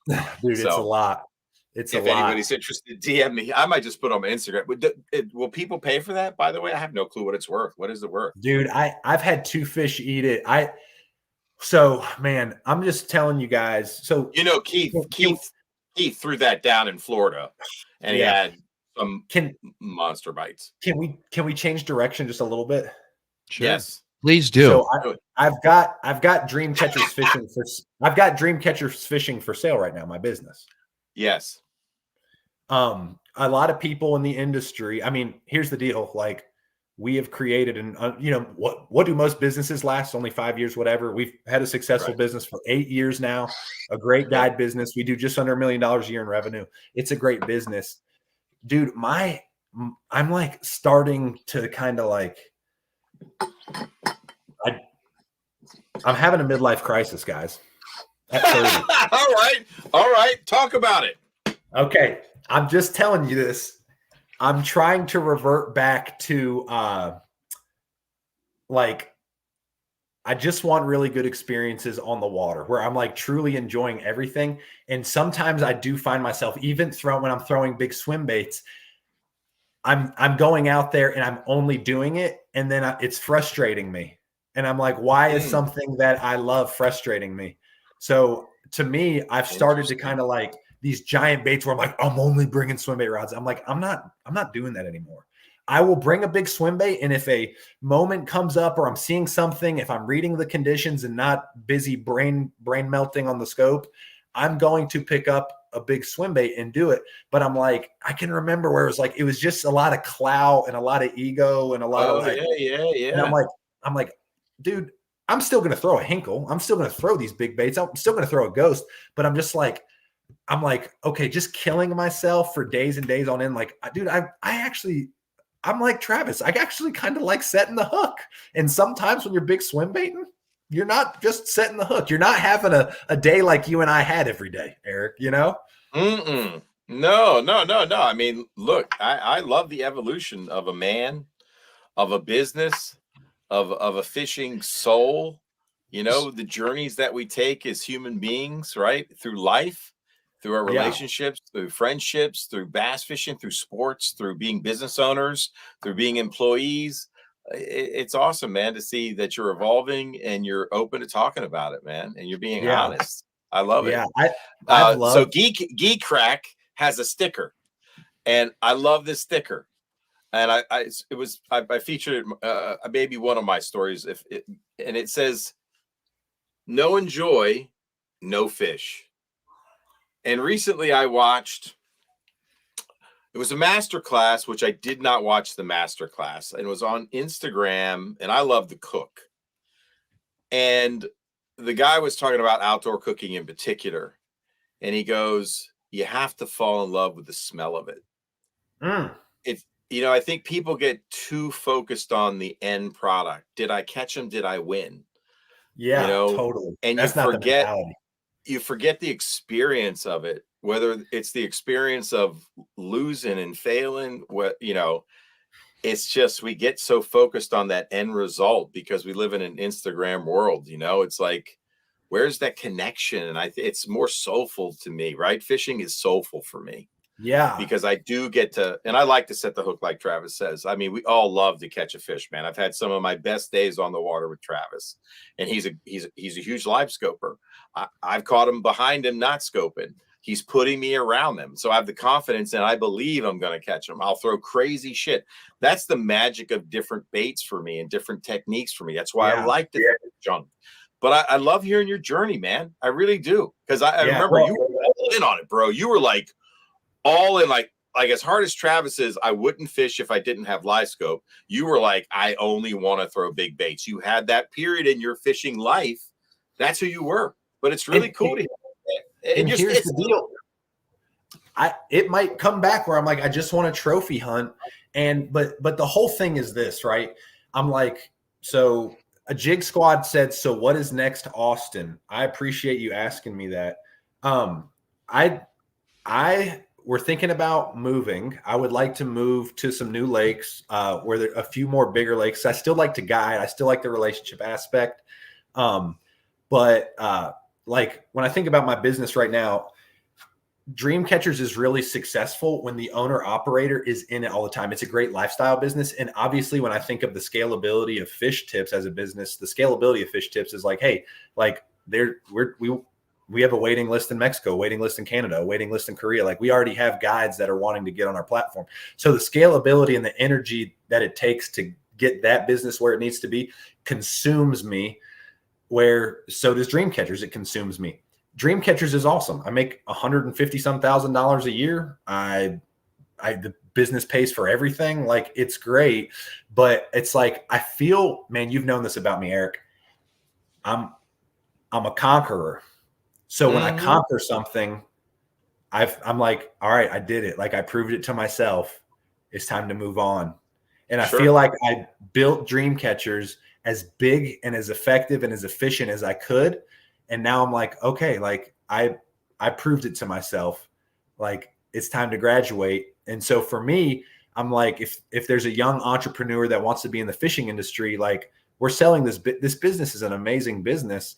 I'm like, this is their opportunity to hone it, buy it, grow it, do whatever they want with it. But I don't know. I've done it. So now it's like, let's try this. So believe it or not, we're actually looking at moving to the Midwest, Missouri, Arkansas, Tennessee. That's not really Midwest, Kentucky, maybe even Alabama. I don't know, Mississippi. Yeah. I just want new experiences, man. I want to be in the outdoors more. Molly and I have been looking at farms, like 100-acre farms or greater. Where? Midwest, south, like not southeast, but like southeast, closer to the Midwest. So like Kentucky, Tennessee. I'm actually really looking at Tompkinsville, Kentucky, Burkesville, Kentucky. It's right in between Cumberland Lake and Dale Hollow. Oh wow, storied Yeah. lakes, man. Very cool. Yeah, for sure. Great lakes. They're highland reservoirs. They have all three species, so it'll feel very similar. Because I still would like to guide, and then I just want to. You're gonna think I'm crazy. I kind of want a homestead. I want a farm. I want to. I don't think you're crazy. Live off the land. Say what? Travis wants Live to off do the that. land. I'm in. I Travis know. totally wants to do that, man. Yeah. So that's kind of where I'm at, man. I love it. Yep. So It's awesome to have dreams, man. Catch another dream, bro. It might sound squirrely, but like I have the word dreams tattooed on me. Like I love the word dreams because that's all life is. Like that's what thoughts are. That's what everything is. Everything's a dream. And it's like, that's when I think of the dream catcher, my business, like I'm constantly trying to catch my dreams. And, it's like, I've caught this one. It's like, what's next? So I'm excited about the future. I'm excited about it. You got me motivated, man. Well, here's the deal, bro. I mean, I'm ready. Let's go. Hey, man, don't forget to slow down and be present. This is be it. In the moment, dude, right? And then experience, like be present. Okay, I have time out. Eric, you and I talked. Dang it, man. I always get emotional. I know, right? You and I talked before Christmas, and I wasn't right mentally. No. You were like, Austin, you're like, I just don't think like that, and you don't think like that. And I was like, I don't think like that. And I'm like, I need to change my perspective. So when I started like diving into my heart, I'm like, I have let certain things consume me and take me away from my happiness. This is where like the live scope deal is just a symptom of something that's deeper in me. It's like I'm actually missing what's going on around me. And I'm like, how do I retreat back to not missing anything going on around me? And my only thought is, I'm like, let me focus my energy on a business I really believe in. Like, we're trying to empower fishing entrepreneurs, and we're trying to make experiences on the water great for people. And I'm like, that's one, like, you're a business mentor of mine. You're like, hey man, if you always put people before you, you're going to win in life. It doesn't matter what it looks like. You're going to win in life. And I'm like, wow, like here I am. I've been trying to fill my own heart with me. And listen, we can never fulfill ourselves in ourselves. No. And I'm like, I need to retreat back. And I'm like, this is what I want. I want to guide people and make relationships for the glory of God. I want to enjoy the land. I want to take people hunting. I want my son and I to have the greatest memories in the outdoors. I want my wife and I to be able to ride an ATV around a farm and see some turkey and go out on the lake on a dock and have a beer and laugh. Like, I just want to retreat to things that are less hustle and bustle, and obviously just, there's really no sense of like work-life balance, because if you're like, let's be honest, dude, if you're a hardworking male, you're never going to be able to balance work and life. Like, you just love work. So it's like, how do I incorporate my work into my lifestyle more to the point where it's not idolatrous? And so for me, I'm like, I had gotten to the point where it was like, I'm consuming myself. Bro, Jesus, when he said, take my body, this is my flesh, here's this wine, drink my blood, he said, consume me. And here I am. He said, I am the living water. I can give you life. I am the living bread. Like, he is the way, the truth, the life. Like, I can't consume myself, dude. I will kill myself. So I'm like, I need to retreat to a spiritual greater place. And to me, I'm like, dude, where did Jesus retreat to? The wilderness. Where did God lead the people of Israel? The wilderness. Where does Austin need to go? The wilderness, man. The wilderness, nature, man. Nature, that's man. Right. That's I mean, it's amazing to me, man. I see things that move me, and it's just like, I'll get caught up.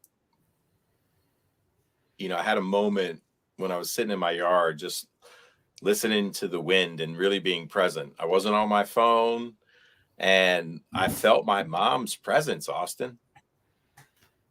I felt my mom's presence, man. I don't know what it was. I was overcome with it, man. And it was just through nature and connecting to, like, you know, Mother Earth. I know that sounds strange, but that's part of the experience of fishing for me when I'm not looking at a screen and I'm with Travis on Ontario, and, you know, it's raining and we're just tuned in and we're both walking around the boat and we're catching and we don't want to go. And it was miserable weather, but man, that's just joy. It was a moment of joy in my life when you and I were riding around Smith Mountain Lake, laughing our ever loving asses off. We weren't on our phones. We're listening to some music. We're talking about life. We're talking about fishing, laughing so hard I could cry. Those experiences for me in the relationship that I've developed with you and how I've gotten to know Travis, who's, you know, he's a pretty stoic guy. He doesn't share a ton, but privately we talk a lot, and I've gotten to know him. He's gotten to know me. We talk about life. We talk about business. We talk about family. We talk about the things that concern him, the things that concern me. We debate topics on the live.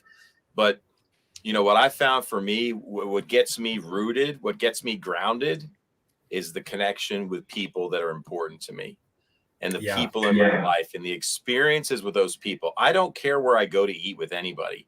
It's not about a fancy restaurant. I remember early in my life, I don't know who gave me this, but God, it was a gift. It was a gift. And I know this for a fact.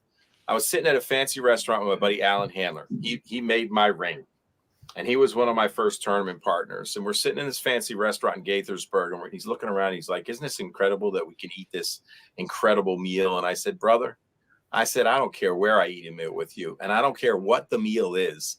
All I care about is that I'm here. We're talking about life, because we would talk about deep things. Yeah. And we would go fishing and we would laugh and we'd be silly, man. That's what grounds me. I feel like relationships and the relationship with nature and the connection and trying to be present when I'm out there. And that's what fishing does for me. Fishing disconnects me from my business. It disconnects me from the noise in the world, and holy hell, there's so much right now. And I mean, there's been a lot of podcasts recently about the negativity in fishing. Well, you just have to look outside fishing to see where all that negativity is coming from. So no wonder it's here too, right? It's given people the permission to be negative, right? And to spout off and say ugly things to each other. It's crazy to me, man. Where is the humanity? Uncle Larry Outdoors did a little a recap of their 2023, man. It brought me to tears, I got to tell you. And if you haven't seen it, watch it. It's on their story, or maybe they've posted on their. It was made by Eric Guarino. He used to be the intern at Ike Live. And the opening thing says, we've lost our way. What we need is more humanity, more kindness in the world. And to me, that says it. That says everything. That says everything about the state of where we are, man. And so, man, I applaud you for wanting to do what you want to do and retreat to the wilderness, man. Find your soul again, bro. Be present and create those experiences which become memories, which form who we are. And do that for your son and your wife and the people that you're going to take fishing and guide and hunting. And I know Travis has talked about a lot of those similar things, man, that he wanted to do in his life. Grow his own food. I get it. I really do, man. I get it. It's a simpler way, man. It's a simpler way. So thanks for hearing me out. I appreciate you sharing your perspectives and being straight, man. I'm glad we talked in December and I had some kind of impact on helping you think clearly, man. You know, you always do. Yeah, man. I'm just thankful for it. The Lord has blessed me. You know, we've been pretty successful with real estate. We've been successful with our guide business. And, you know, I'm just like, hey, I'm young. I've, you know, been very financially blessed. I mean, Molly and I were reminiscing, dude. When I started Dream Catchers, I had $14.30 in a checking account. That's crazy. That was the only thing I had to my name. And, you know, like I said, now we have real estate and we have a very successful business. And, you know, Fish Tips has all the signs of being something that's, you know, can be life-changing for us. And already has been life-changing for us. Sure. And, you know, I'm just like, I'm just like, you know what? Like life's too short. Everybody works until they're 65 and hopes of retirement and stuff. And I don't know. I've known too many people die young, and they always live for the future. And you know, that's why I heard it said one time, that's why they call the present is because it's a gift. And if we're not truly living in the present, that means we're not enjoying the gift of the moment. And so anyways, man, that's just where I'm at. I love dream catchers. I love all of our customers. I mean, tons of these dudes on the chat have bought stuff from the store. I mean, Travis, my God, you've supported me over the years. Eric, you've supported me over the years. I'm like, those are things that like I am unbelievably grateful for. And I'm so thankful for our customers, you know. But it's like I'm in my heart. It's like I'm ready to move on. I'm ready to do something new. And I know a lot of people fear change, but I think change ultimately gets us to where God wants us. You know, I heard someone say one time, there's a version of us that God sees, that God wants you to see. But a lot of times we just, the monotony or just everything's in the way, you know. It's like there's a version of ourselves, and there's no way to get there without change in our life. And yeah, dude, I'm just ready for change. And there's guess what? There's going to be hard times. There's going to be great times. There's going to be laughter. There's going to be tears. There's going to be death. There's going to be hurt and pain. There's going to be joy. And guess what? It's just good old life, baby. That's right. That's right. Buckle your seatbelt and enjoy it. So, and sometimes a friend can see the version of the person that you want to be, man. So it's good to have tight friends too in that regard, right? Travis, you know? I'm hoping we found a couple tracks of acreage that are like, dude, to be honest with you, I might sound insane. I've been looking between like 200 and 500 acres. If we can close on one of these, we did sell one of our properties. I'm trying to do a 1031 tax exchange so I don't have to pay Joe Biden. Starker exchange. Yeah. Have you done a 1031 before, Eric? No. Yeah. No. So I'm like reading a book right now, a couple books on like tax strategies for like selling land and stuff. But I'm like, dude, we had a serious payday, and I'm like, I'm either going to pay for Joe Biden's private whatever beach house or some crap, because that tax was in there before Joe Biden. Stop it! Oh, you stop it, Eric. You're going back there to the December. Stop it! No. So that tax was there before you got it up. Come on. No. It's all good. I was just messing with that, but I'm like, either way, I do think the federal don't fire people up in the comments. Stop it. Actually, the comments have been. Well, have they been as positive as this show has been? The comments, I'm a little disappointed, guys. What's going on? I'm just going to tell you guys right now. There's going to be a point where I'm not going to tolerate some of the stuff that's going on in my comments. I like that. Okay, dude. Good. We need to have an environment here where people can laugh, have fun, but we don't need some of the silliness I see. I'm just throwing it out there. Do you have a sense of where it's coming from? I might. We got to get our act together, guys, in the comments, please. Hey, Josh Jones told me something today. He goes, you know, because Josh, obviously, he's created an incredible business chasing big bass and stuff. You know, he's like, yeah, I heard you guys had got some crap, you know, fishtips.com and stuff. He goes, I just delete everybody who's negative. So he's like, I never see anything. And I'm like, that is genius. Like, why do we put up with negative? Like, why do we put up with it? Honestly. I don't know. Just delete. Oh, do they think it's Jablomi? I don't know. What's everybody think? Why did the comments turn negative, everybody? Look, there's a lot of regulars on this stream right now, man. Normally it's fun. There's hilarious comments. Anthony Geis is so many people say so many funny things like that you could pin. It's extraordinary, man. I mean, it's been incredible, man. There's a lot of really funny people here. And people that have watched the show for a long time that support the channel, man, that are just awesome guys, man. I mean, I hope I can meet all of them someday, you know? Anyway. Dude, they're burying Pete.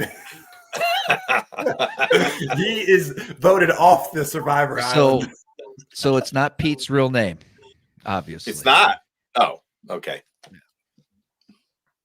God, they're ganging up on him. Pete, I'm like, Pete, man, I feel for you. It's dog. not really Pete, though. That's just his code name. Okay. I think I asked the question. I think the viewers that have been here the longest on your stream have spoken. Now it's up to you. Well, he's just going to create a new name and be back. Maybe he will. I don't know. No, he's pretty common across all channels. Censorship is this country communist? That is pretty funny. No, Travis never wanted to block him. I mean, we've let him here, and I mean, but if it's stirring the pot, what can you do? Travis is disturbed tonight for the first time, right, Travis? Because typically you're kind of laughing about it, right? Yeah. Hey, David asked, is Austin the one who is hardcore clowning the old man in one of Milken's videos? Yes, Mike and Mike was the guy. We got to be pretty good buddies. He knew we were messing with him. We had an absolute blast. And by the way, caught some giants. Oh, yeah. Trust me, Ben was ready to lose his mind. We literally pull up on this little lake in the middle of BFE, Texas, and Ben sits his boat down, and literally this other boat sits his boat down 25 feet from us. And no way. Ben looks at me like I want to kill something. And I'm like, dude, like, let's just have fun with it. And anyways, he's like, I can see a bunch of fish down there with my live scope. And I'm like, live poke? I'm like, I ain't never heard of I watched that. I watched that video. That was funny. I was like, you had fun with it. I've never heard of live poke. Mind you, we're like staring at the screen. And oh man, it was a good time. Love it. It was great. Guys, Travis, what I want to know what's like new in your life. But the house is done? Yeah, house is complete. You did a great job with it, man. I've been up there. He rocked it, man. I was just thinking about this the other day. So I've been slacking quite a bit with the YouTube stuff, and we're definitely going to be stepping up. I got some video ideas coming up. We have a bunch of videos that I actually haven't put online yet, but it's time to step it up. As far as a guide service now, Austin, since I'm up here full time and we have a small season for bass fishing, I really can only guide for a handful of days early spring and then mid-June through, end of October into November. Yeah. And so I just want to let everyone know, if you go to my website, Alex, our old Alex, the intern, AI, the original AI. Yeah. Last week, I guess, updated some things, added some things. We're not done yet. There's still some typos actually that I noticed today. I just haven't had time to look over that, but we are expanding the guide service, and I'm really going to be focusing at the end of spring through that mid-June on brown trout trips, brown trout trolling on Lake Ontario. So if anyone's interested in doing some of that, we really want to step that up. And then, of course, I think we'll be ready next year to do a little bit of waterfowl hunting as well. So, and Travis, where can people find you? Do you want to put it up on the screen so people know where to find you? It's pretty TravisManson.com. SmallmouthCrush.com. I'm just checking, man. I know. See, people might have thought to go to TravisManson.com. And guys, if you want to book a trip, you really got to get a hold of me ASAP. I have 0 days left for the early season. Let me just give you a quick rundown because I want to get people motivated, especially guys that have booked trips with me in the past. They're going to be kind of let down here. June, I have 4 dates left. July, I have 3 dates left. August, I have a good number of dates. September and October, which is pretty common right now. But get those dates booked if you're looking. If you want to try this new little adventure with me. You guys know I bought a kind of a walleye boat, a Lund Alaskan, so we're going to be able to get out there and do a little bit of walleye, brown trout, little multi-species trips. So that's going to be fun, dude. Yeah. And oh shit. So What? of course we What got the else? auction next week. We know that, right? At least 100 lots of amazing baits. Yep. I'm also going to be in Massachusetts on You are going. February 2nd, 3rd, and 4th. That's at the Northeast Expo. the New England Fishing Expo. So okay, very good. I'll be very good. doing seminars on the fish tank, as well as have my own booth there. You guys can hang out. And are you going to have some OW snipers and some lead? The new Beast lead Coast will be there version? with a booth as well. Excellent. So- You going to have any more sportswear that's left that's available? You got any- Yes, absolutely. Okay, good. Very good. Is that all available online at smallmouthcrush.com? That it is. That it is. So if you guys want to show your support for the We're channel, almost there's two out. things you can do. Oh, There's really? not too many. There's a lot of t-shirts left. Performance. Okay. Good luck. Yeah. So a lot of t-shirts, cotton. Yeah. There's a couple long sleeve performance shirts, but you know how it is, Good, Austin. man. It's hard. It's hard to keep up. Very true. It is. It is. Hey, here's a Very serious true. question, Epic. Talk to me. If there's a couple people who are pretty serious. I don't know. They talked about buying the shop. They're pretty serious about it. I'm keeping the YouTube channel. Do I let them keep the Dream Catcher's name under the tackle shop, and do I rebrand my YouTube channel? And if I do, to what? Ooh, let's think about that. Let me What do noodle you on think, that. Travis? Do you make them rebrand the tackle shop, or do I rebrand? That's what I think. I think the tackle shop. They're buying the name as well, for sure. Yeah, that's what I thought. That's what I think. They're buying the brand. They're just That's not what I buying a store with fishing tackle. They're buying the brand. I agree. So I'm like, I'm over here. And there should be extra value in that. I agree 100%. So I'm like, what should I do as far as branding the YouTube channel? Sauced in Austin, baby. Frostin', cause I'm sweet and white, baby. Frosty, Austin, double saucy.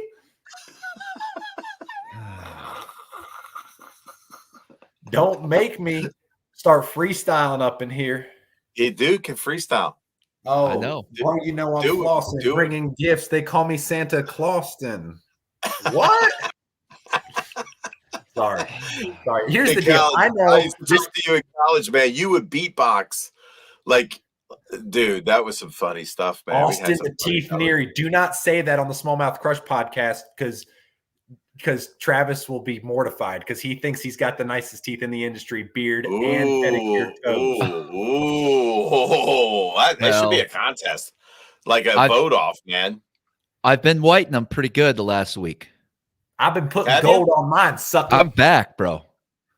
Are you? Yeah. I can't. Yeah, they look pretty pearly, Bro, I've been. Yeah. Oh, you're gonna see big changes coming from you. Yeah. What else are you doing? You getting gold teeth, sucker? I'm just saying, man. What else are you going to be doing? I don't know. I was just talking. New you for 24. There you go. Yes. Grundle waxing. Yeah. I actually never mind. You actually do wax your grundle. No, I bought the what's it called? What's that hair clippers? Manscaped? Oh, Manscaped. You got a Manscaped going. We had a little accident this afternoon. So hold on, time out. With the Manscaped? You use the same razor from your grundle on your face? No. What are you went downstairs with that thing and had an accident? Never mind. Or did it pull out a lot of nose hairs or something? What were you manscaping, bro? I was trying to make it funny, but we can't go there. You were trying to make it funny only to realize you weren't funny. Come on, Travis. You got to go there. It's late night, dude. My kids are in bed. I didn't know 0.5 meant 0.5. Oh, man, you did it close, bro. That's not good. It made the stump look bigger. It made the stump look bigger, though. It's Bald Mountain all of a sudden, man. Like some acid rain on that thing. Next time, just use Nair. You'll be just left with the tip. Here's the thing that stinks when you're manscaping. The hair actually helps your farts flow freely. When, Oh, God. If you're No. if you No. shave, No. Stop. You got to stop. The air makes it clap. Stop. This is enough. Oh, I'm just, my God. I mean, dude, I'm just keeping it real. Oh, this has gone off the. So anyway, back to your color for Dream Catchers Fishing. When's it coming in? How many sets do people have to pre-order if they want a brown trout DRT set? They don't need a pre-order, but I will say the DRT craze has kind of slowed down. I mean, I still think there's power in these custom colors, but we've got plenty coming in. There's going to be enough for everybody. Dreamcatchersfishing.com. We've got a bunch of swim baits. We even have DRTs available right now. I mean, some really hard to get colors. A lot of you Northeast guys that are catching fish on yellow perch baits, we've got a bunch of yellow perch still in stock and some other. By the way, dude, can we go back to fishing for 1 second? Yes. I tried to steer the conversation back there. Thank God I'm on the tracks. What bait fish do you think grows the largest largemouth? Trout. Okay. What is second? Oof. Herring. No. Oh, Tilapia. that was it. You're really close. Bluegill. Show Crappie. cracker. Oh, what? I'll tell you why. There's a few things. One is they school, which makes them easier to feed on. Yeah, They are extremely high in fats and oils and everything. Have you ever fought a crappie? They're slow. they're easy catch. They're easy to catch. They school up, dude. So I went fishing with Isaac back in Virginia I'll tell you the Lake Isaac. And anyways, I'm scoping and I'm like, golly, there's so many fish out here in the middle. Well, Isaac, my son, we just start catching the crap out of these crappie. Well, I'm looking at my scope and I'm like, oh my gosh, there are wolf packs of giant bass underneath these schools of crappie. Naturally, I reach in my glide bait box. I make one cast, catch like a 7.5. Come on. And I'm like, dude, I put them in a live well. They're coughing up crappie scales everywhere. That's awesome. And anyways, I'm just like, and then I got to thinking about it and I'm like, holy cow. When I was in Texas with Ben Milliken, I'm looking at these brush piles that have crappie on them. And guess what's under the crappie? And then I'm like, hold on. And I start kind of going back and like, I'm at Lake Seminole. I found one of the best spots on Lake Seminole because this crappie fisherman goes, every time I catch one of the smaller ones, a 10-pounder comes up and eats it. And I'm like, anyways, I do some research on it. Did you fish that spot? Say what? That'd be a valuable fish. Fish tip it, baby. Yeah, I mean, I don't know. To be honest with you, I wouldn't feel confident selling that. I gotcha. Because it's like, it was just historical. Like the crappie fisherman caught a 10-pounder. Like this was when I was in college. So literally, the 10 brush years pile's ago. like it's a stub right now. Yeah. It looked like it got a 0.5 manscape. Yes, that's the point. Somebody nared that brush pile. Someone nared the brush pile, but son, it looked clean. All right, so this is after hours. So what do you guys want to talk about? I want to talk about the election. Oh, jeez. No, All right, Austin, we should talk. Austin, we should talk sometime privately. Because offline. Yes. Once I realized all the chaos that was around me. Yeah, this is interesting. And I took myself out of that. And Eric, you can tell over the last year and a half. Yes. Yes. Yeah. Travis had I got some things we should probably. I can help you out with that. Okay. Travis called me up at the beach, Austin, and I was on vacation. He goes, "Where are you?" I said, "I'm in Nag's Head." I was literally on Jeanette's Pier, looking at the ocean. I just had a really good morning catching Spanish mackerel and bluefish. That's one of your places. It soothes my soul. Yeah. Travis goes, "Eric," he goes, "You were right. I go, about what? He goes about everything. And then he proceeds to tell me, Eric, you're going to be all right. I'm like, well, I always thought I was going to be all right. Well, what do you mean? And then he lays this theory on me, which I will not, and we've talked about it a lot on the stream, by the way. Okay. So it was really cool. I mean, I'm always fascinated with topics that, and truly, sometimes I can get angry with Travis, more when he was part of the collective, as he calls it. And we debated that a lot, but it was great that he just released all that. So that's in the past. And he's got this new thing, and it's fascinating. I feel like it's movie-esque. I've told him I've watched movies that exactly portray it. He says that's all part of the plan. I'll let him describe it to you. It may be some things that you read in Scientific America, but anyway, it's really cool, man. It's really cool. Yeah. You'll be interested to hear it. It'll blow your mind. Not that you have to accept it, but you know. Yeah. Anyway. Yeah. There you go. Well, I'm down for anything.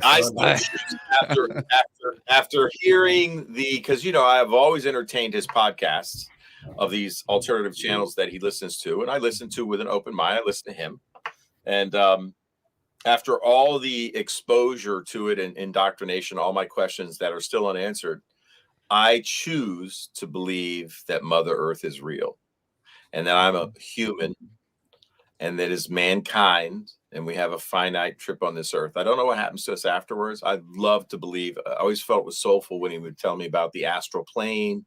I would tell Eric all about that. Yeah, it was really cool, man. There were some really good conversations and all of that for me, because I feel like I'm more spiritual. Anyway, we're back to talking about non-fishing things again, but it is after hours, and we're just having a nice conversation. True. Sometimes people like to just talk. You know Yeah, what? that's It's true. been a while since I've been on live. All right, I got another. I really wasn't excited coming on tonight. What is that? What is that? A timber What doodle. is that? No, it's not a timber doodle. It's a hybrid, and this is cool. It's like aircraft live wire crimped to a spinnerbait blade, and it has a blade on the front of it. Dude, it looks like a jackal. It looks like a jackal riser blade. It's an old bait. How about that? With an old school skirt. I got one more thing to show you. Look at these guys. They were onto something, man. This place is rough. This is called The Whole Idea, and look at the name. Can you see it? It's called Chatter. It's called Chatterbox. Put the Manscaped to it so I can read it. Chatterbox. The camera. There you go. Oh, there you go. Chatterbox. Oh, they were on it. So take that, Chatterbait. They were close. Close. Pretty cool, huh? Oh man. You never know what you're gonna find. Can we open a can of worms real quick? Yes, let's go. I just gotta let the June bug crankbait go by. Jacob Fouts is a seller on fishtips.com. He guides on Chickamauga. That's a good looking bait. I know what that is. That's a man's blue crab, baby. No, that's a timber tiger. Yeah, that's what I said. So Jacob Fouts, you guys saw his video on the industry there a while back? Of course. Who didn't? It went viral. Yeah. What do you guys think about the bass fishing industry just as a whole? Because I'll say this, when you ask me what's new at iCast, I never answer the question. Eric, you cannot make reels any more durable, any more lighter, any more sensitive. Rods, I'm like, we are at a point in like this bow right here. This is a Hoyt RX5. It's like a few years old now. They have like the RX7, the RX8. Dude, I've felt all those bows. I'm like, I can't tell the difference in any technological advances with anything from fishing. I'm like, no, this is how it works. Crazy. So I was going to say the fishing pole, like a fishing pole. I use the Procyon, Daiwa Procyon rods. They're $80. Yeah. Dude, I compare them to like a G Loomis, like some of Dad's G Loomises from like 10 years ago. They feel the same. I'm like, they might not be made the same. Okay, here's the deal. It's light, it's sensitive, it's strong. Yeah. I'm just like, what? Like superficial rod, right? Are we done innovating in regards to the outdoor industry? Maybe. No, because from a consumer standpoint, you need to do that because, listen, and Eric knows this. I simplified everything when it comes to fishing from a bait standpoint. Okay. Maybe it's because I really only fish one body of water now, but Yeah, it nothing is. new that comes out gets me excited. You can take any green pumpkin TRD. I don't care if it's the real Z-Man one or the Missile Baits one or the Robo or the Strike King, Or you're they're wasting all- an $8 Yamamoto Senko cutting it in half. or they're all going to catch fish. It's As a good matter as of a accent. I'm We'll just- test that. I'll see your theory and The raise Max it said- 5. If you take Here's your the thing. manscape, if you manscape yourself No, and then give it a no. sniff, it smells just like the Max. First of all, I feel like one of my favorite smells on this planet in this reality. Oh, God, So I is your almost- manscape razor? Yes, that's what he's gonna say. No, it would be the Berkeley Power Bait. The old one is better than the new one. You talk about the old one, please. The No, old power any bait. Berkeley Power Bait. Open the bag and just enjoy Put your it. nose in there. If you I put your finger in love- your butt crack for 2 minutes and smell your finger, it smells just like that. Well, maybe not. Depends if Anyway, you're he nasty. loves the smell of power bait in the I morning. do. That would be a Dude, good. That would be a good plan, like Apocalypse Now. You know, Robert Duvall on the beach, man. Wouldn't it though? I love the smell of power. I bait. just watched a movie with him the other night. Well, what was it? It was, Was he was he- in a big high rise in New York, and he could not get out. He was trapped because he was trying to steal art. Oh wow! You ever see that? No, I wonder if that You'd one- like I'll it. have to Look at that. You'd I like it. would. Suspense. Yeah, I love Duvall, man. Yeah. He made a He's one of my fishing favorites. video. Did you know that? What? Okay, we're gonna watch this right now as soon as I can find. Oh, you we guys are. We have to. talk amongst yourselves. Yeah, you guys know that movie, man. What movie? What's that? I don't know. It's the Robert Duvall art heist. I don't Let's even see. know. You guys I don't know any actors. I don't either. I know a lot. I love The movies. only one I know, and listen, don't judge me, but if I was won't. if I was attracted to men, my man crush is Denzel Washington. 10-4. Robert, He's like the only guy I know. can you tell me his oh, it wasn't Robert Duvall. I'm sorry.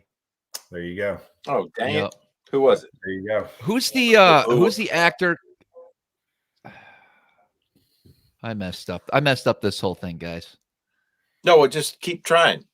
Yeah, keep Who's the trying. actor that But what? Give me a he's just I don't know why it came up on my Instagram or something, but maybe because I was talking about it or watched the movie. He's just getting a star. Come on, guys, help Oh, me. you mean like on the Hollywood Walk of Fame? Yes. Shohei Come Ohtani. on. No, I'm not going to let this down. We got to figure this out. Yeah.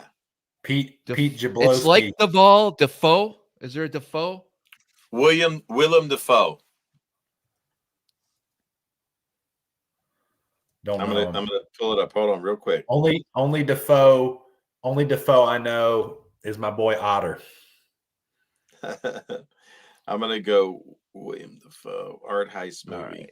I have another question, a late Movie night about question. being trapped. Is it called Inside? Yeah, who is that? That is. It was. Yeah. Who is Yep. it? Let's see. I'm about to pull it up. Okay. Yeah. Yes. It stars Willem Dafoe. That's him. William? It's called Inside. No, Willem. Willem. Yeah, it is Willem. Dafoe. Ville. Okay, Yeah. are you a fan of him? A huge.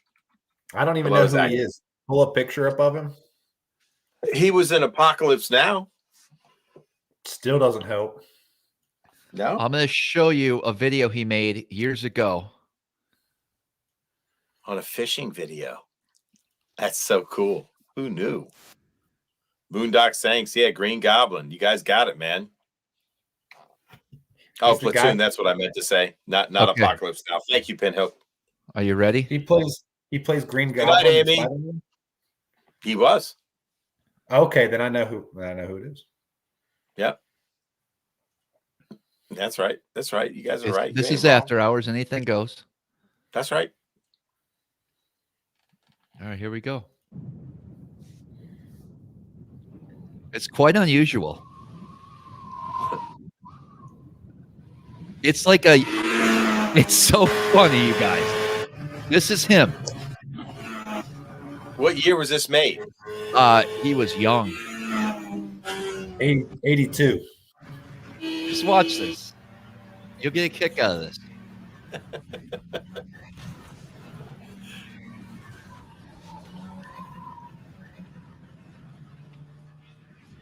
It's quite disturbing to some degree. Oh Lord. I can't believe we're watching this right now.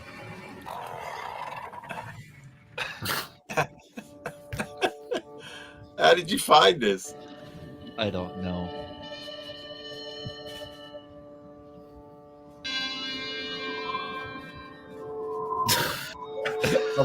I know.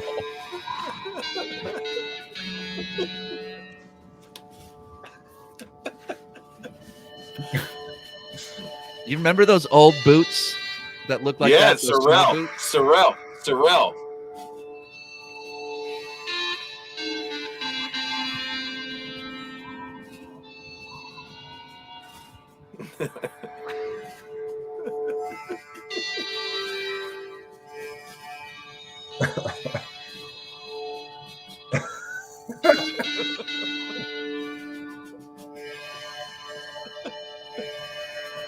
That's it. It looks like his face.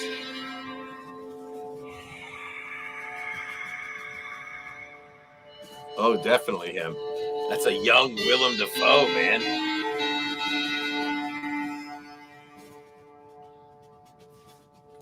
Here.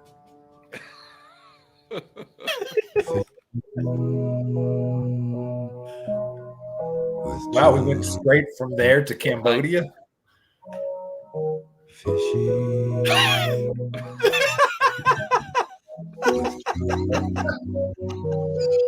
Is this the same video?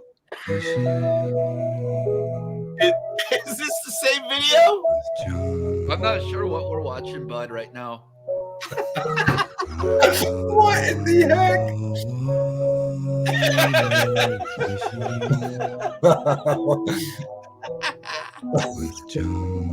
There's Eric at Mag's head. Yeah. This is Great Northern Maine. Willem!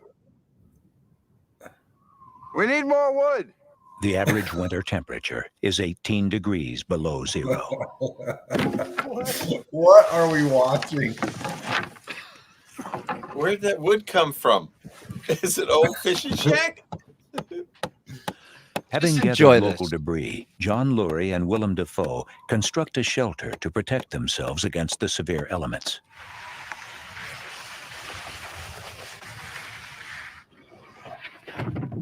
That'll be the bottom, right? Yeah. These are real men doing real things. What you think is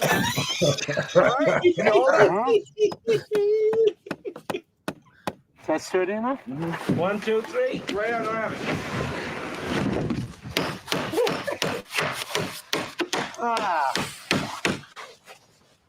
Hi, John. I knew the window was a good idea. Come on in. It's great. Okay. I guess we got to put the roof on next, huh? Yeah, I guess we'll put the roof on and we'll put the cloth up. It's How getting long dark, is this so video? We got to get moving, okay? Well, great. You got time? I After mean, I'm completing ready the to talk roof about and some putting more up fabric things. as insulation, Oh. they settle in for a good night's sleep. Are you sure you want to leave this? I don't know. It's getting creepy for me, honestly. Okay. How about let's just fast forward a little I bit think and you see make a some cut. parts. I'm trying to see some, just as long as it's fishing parts and not body parts. Zoom in the Day ice. 3. After a night's sleep on the frozen lake, a game of catch improves the circulation. The game of catch. Oh, beautiful. He comes up with a ball. The ball. Everybody wants to see where this goes. We'll get through this. There's a There you go. problem. Yeah. Oh God. Hang on. Huh? Austin's favorite 6-inch swim Let me bait. try a couple more times. Ooh. What is it? Let's talk. Well, let's talk while we're watching this. Okay. I need to be actually ice. have a new. I have a. Is it a hard bait or a soft bait?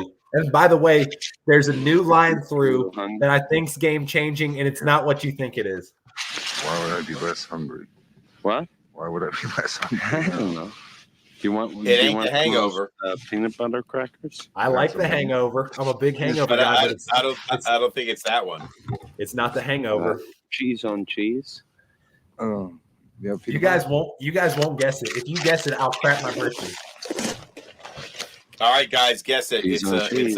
new 6-inch soft swim bait that Austin says is a game Cheese changer. on cheese. Yep. Is it new or did it just come out? Why did I know that? was Pretty gonna new. happen? I'm going to say I hadn't heard of it. I heard of it a couple months ago. Finally got them in the shop. I'm blown away by it. JDM or domestic? Cheese when you were a kid. Domestic, And fish. No. domestic, not 6 cents. This is fish for bread. With bread. No, Big brand not- or For Pretty large brand. okay? A brand we've talked about on the show tonight. Line through or not? Line through. I think we shouldn't have let those two go, you know. If the game warden is going to come and give us what is he going to do? Give us a ticket? There's something to be said for catch and release. Yeah, but we're going to starve to death if we don't catch a fish. No, we You won't. got We'll catch any some. guesses? Come on, guys, guess, man. 6-inch line through. Nope. Somebody Berkeley said Nessie. nope. Nope. Not Missile Baits. Not Berkeley Nessie. They're It's frozen not already. Shimano. Not Beast Coast. By the way, do you carry the Beast Coast open water sniper jig at your store? No, I don't. Not Savage Gear. Not Gene LaRue.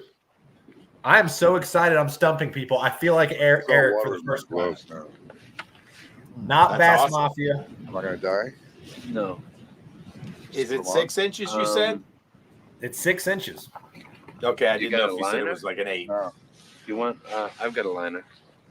You want a liner on that one hand? This is no good. All right, Anthony line It's it Geist. up? not. It's not the Bass Mafia, right? Nope, Anthony Geist just guessed the You're in brand. trouble? Yeah. Oh, it's that Z-Man one, man. That's made for salt That's water. like him to build a fire, Yes. right? That's the one where he You know, freezes to you death, know what right? it is?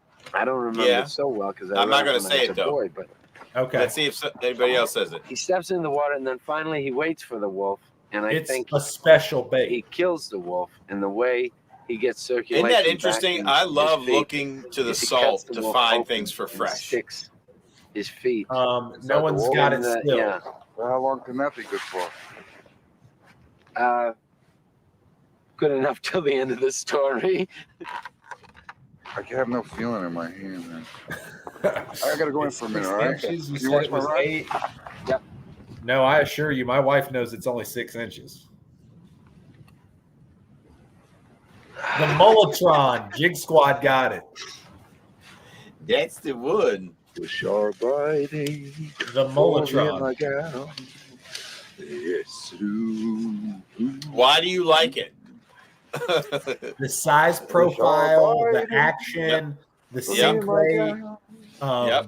the simplicity, and it's kind of a sneaky hook that I'm finally dude, fishing. I'm everything fishing about now. it screams Okay. What? tournament bait that will get I just fishing. destroyed. This is like the first I time I've just really been bought fishing them the now. other day. Whole time. I haven't And you used like it it yet. better than the freestyle. You know what? We're tracking Oh, yeah. too much snow in here. I know, but I kind of gave up. Talk about the advantages of line through versus beast hook. My hand, when I got my You know, I haven't had a problem with the beast hook stuff, but I still like I can't even talk. I can't even think because I'm so mesmerized by this movie. You know what you're supposed to do when your hand gets covered with water and temperature. He's smoking Marlboro You're Lights supposed right to put there. it under somebody else's armpits, not your armpits. I had forgotten that. I just panicked when I had. Well, John, we're What friends. in the Anytime heck your are hand gets we cold, you watching? can stick it in. Why there. is this intriguing Well, to you know, you? That's the scary I'll thing. do the same for Because me. this I was is a little so. nervous about telling you that because now I am afraid that you're. Gonna Nobody's ever seen this. This is a clip I have. Like nobody knows about this. Day 4. Is that a Zoom? No, it's my Epic Shed. It's a giant balsa flat side. Oh wow! Just for comparison, that's a DT4 over top the Epic Shed. I should see if Willem will join Fish Tips and freaking give up the juice on this. Good size. He's off. Good size. He's off. Did they get any fish yet? No, they've been 4 days on the ice now without a fish. They've That's gotta not be good. hungry.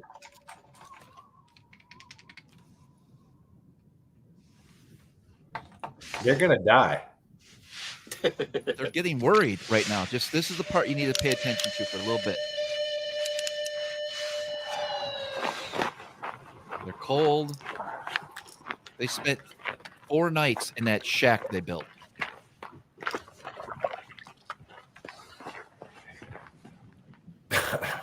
That's commitment, dude. I'm not spending 4 nights in a room with another man. Oh, no. You know what? I gotta go in pretty soon. Yeah, I do. My toes. And Let's my go. feet. Let's go. I'm just worried about being in the cold weather and not eating anything at all. Is this one of those survival shows? You know, they say that you burn. Yeah, that's the color I really like, the dark mullet color. Being out in this weather.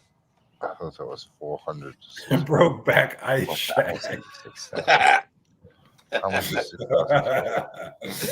Oh my god! Is dark mullet your favorite for the Herring Lakes? No, they have. I don't know. I'd have to look at the colors. They have one that's got kind of like a bluish back with a pearl belly that just looks natural. I got 3 of them. What are you gonna do?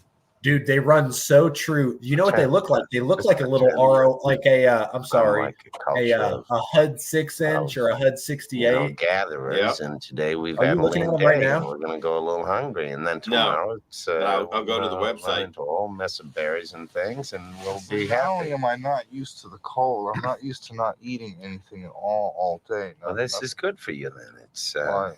it should be therapeutic and make you not take those Right, things. unless it's Denzel, am I right? Oh yeah, I would spend 4 nights in a shack if it was Denzel and I played for the other team. Day 5. The temperature has dropped to minus 27 degrees. These guys are dead.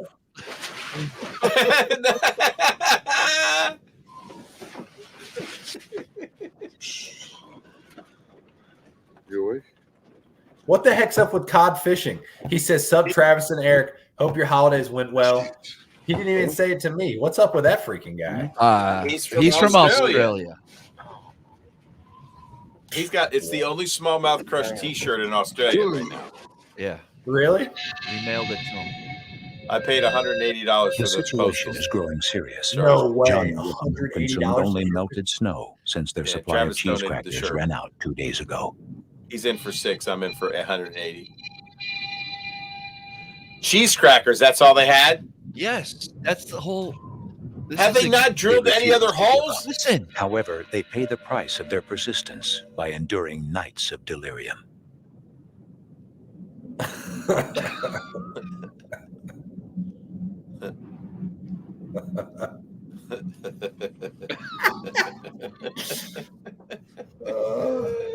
It's almost over.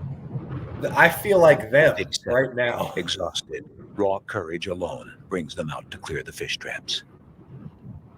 They're the worst fishermen ever. They're worse than me, and I suck.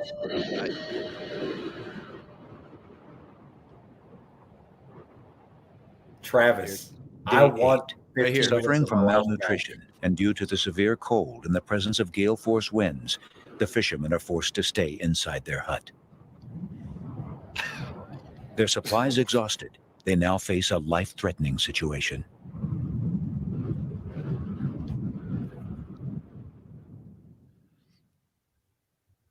keep finding myself scrolling over the screen, hoping Day I can 11. fast forward it, only to realize it's on your screen. Despite their delirium, a break in the weather allows them to resume fishing.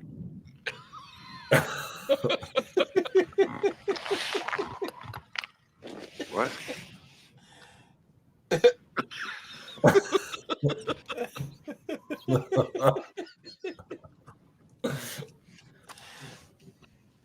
Travis, this is your second time watching this video? Yes. It's almost over. How much longer? Let me look. 4 minutes. Oh my gosh, dude. It's right here, bud. This is the seminal moment. It better.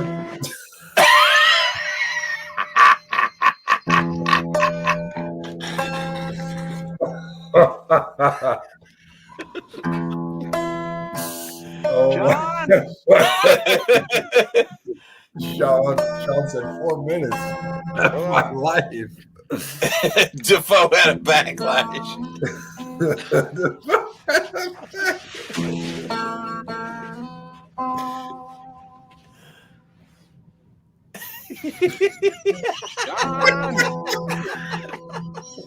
Gonna start cooking.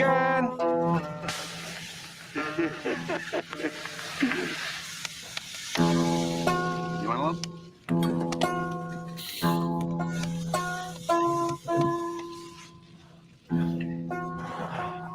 You know what, John? Oh, I'm really glad you asked me to go fishing. Why? I really enjoyed myself. They didn't even put the cast to catch on. They're daydreaming. They never did that. They never caught the fish. They're dying, dude, right in front of our eyes. I thought this guy was the Green Goblin. I don't know. He is. Okay? I'll stand up, grab my hands. Okay? Grab them. No, stand up. No, I got an idea. No, hold on tight. The suspense. On Look at the January outstretched 19th, right here, John Lurie and Willem Dafoe died of starvation.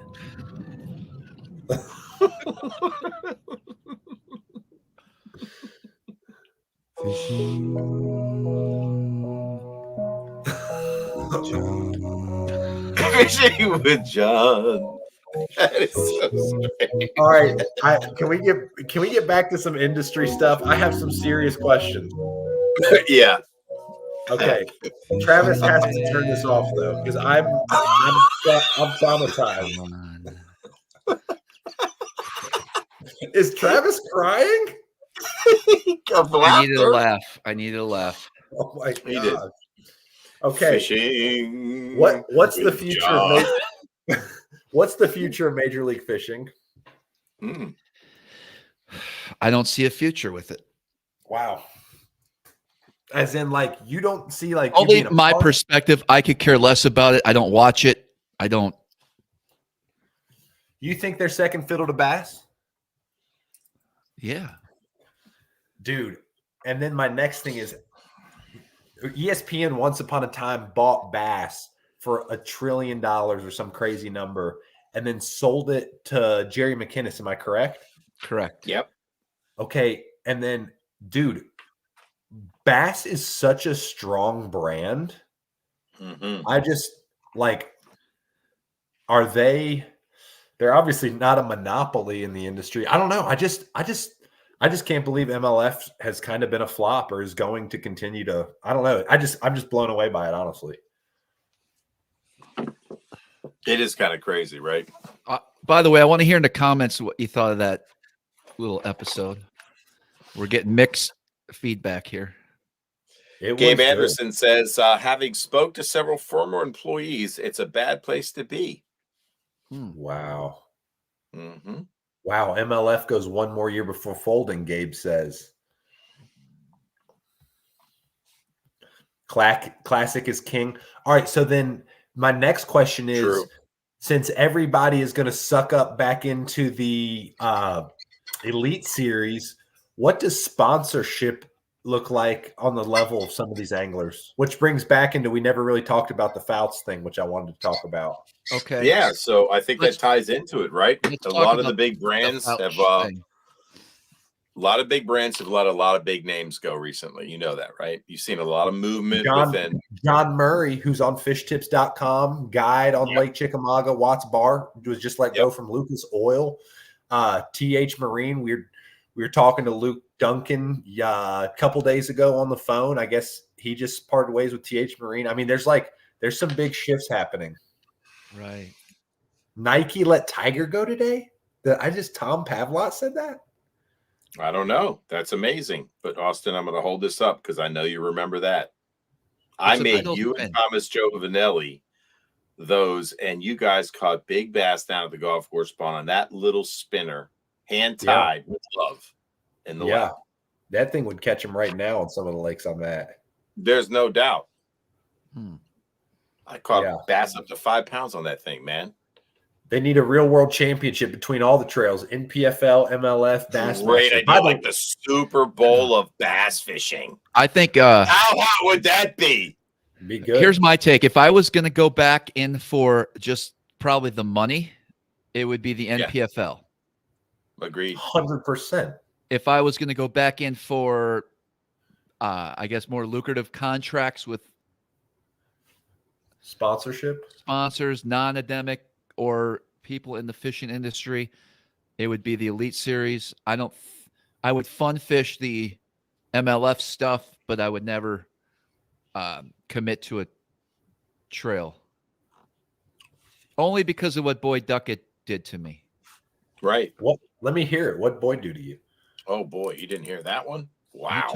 He took my championship away from me, man. What? Isn't that amazing? Travis qualified. Yep.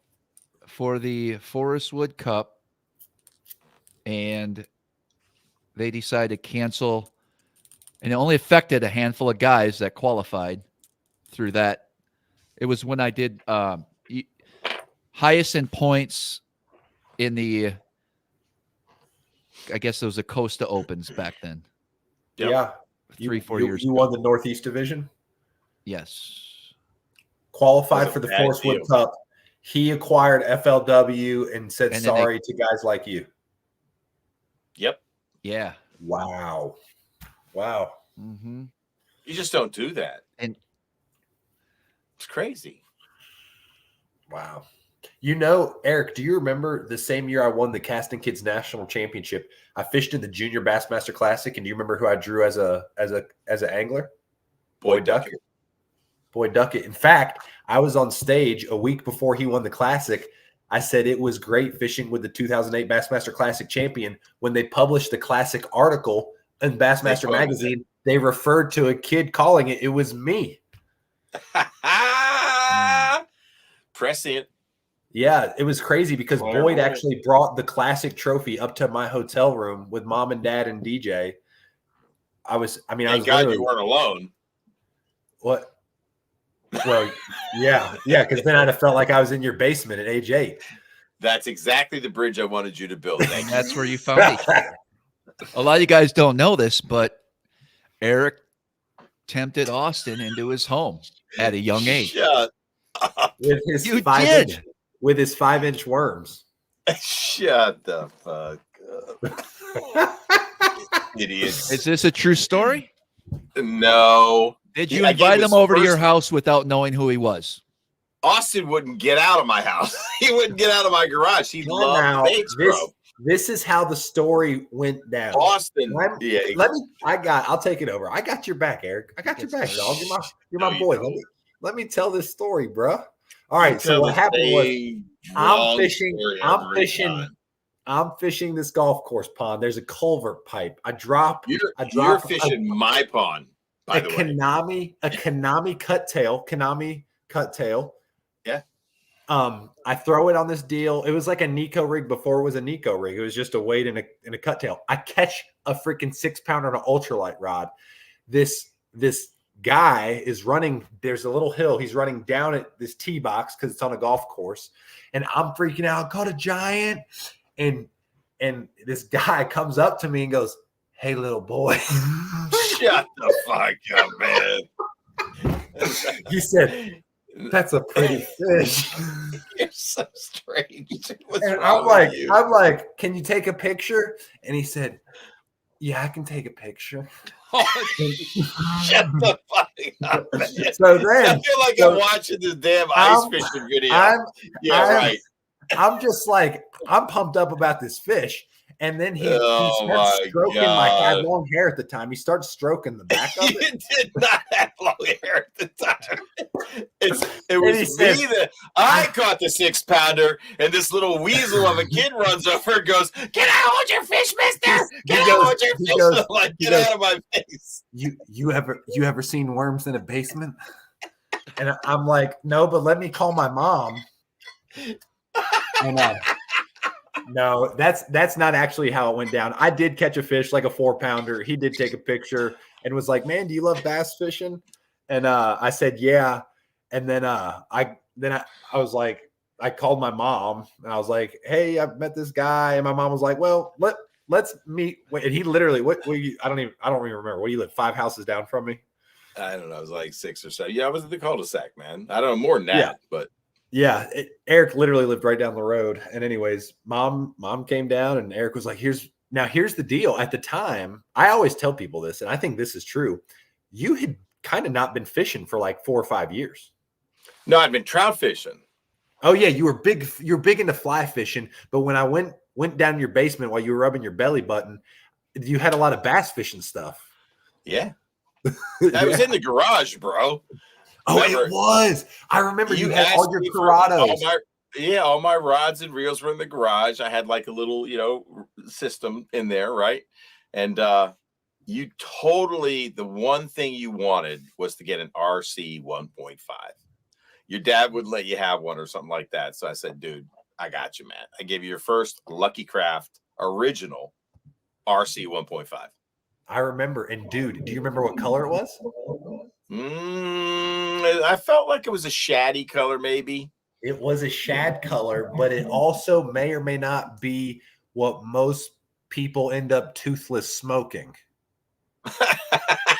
Crack. Crack. It was the crack. Oh God, that's a good color, man. Dude, and then Thomas Giovanelli. Remember Thomas Giovanelli? Yeah. All dude. you guys got into bass fishing. Like Alex was popping around because he was a casting kids champion Well, too. Dad, do you remember Dad started the junior fishing club? All the kids in the neighborhood. Yeah, that's right. We were, dude, that junior club had Ben Dewalski, who won a national championship or 2 in college. Andrew Sams, who's almost qualified for some classics. John Duarte.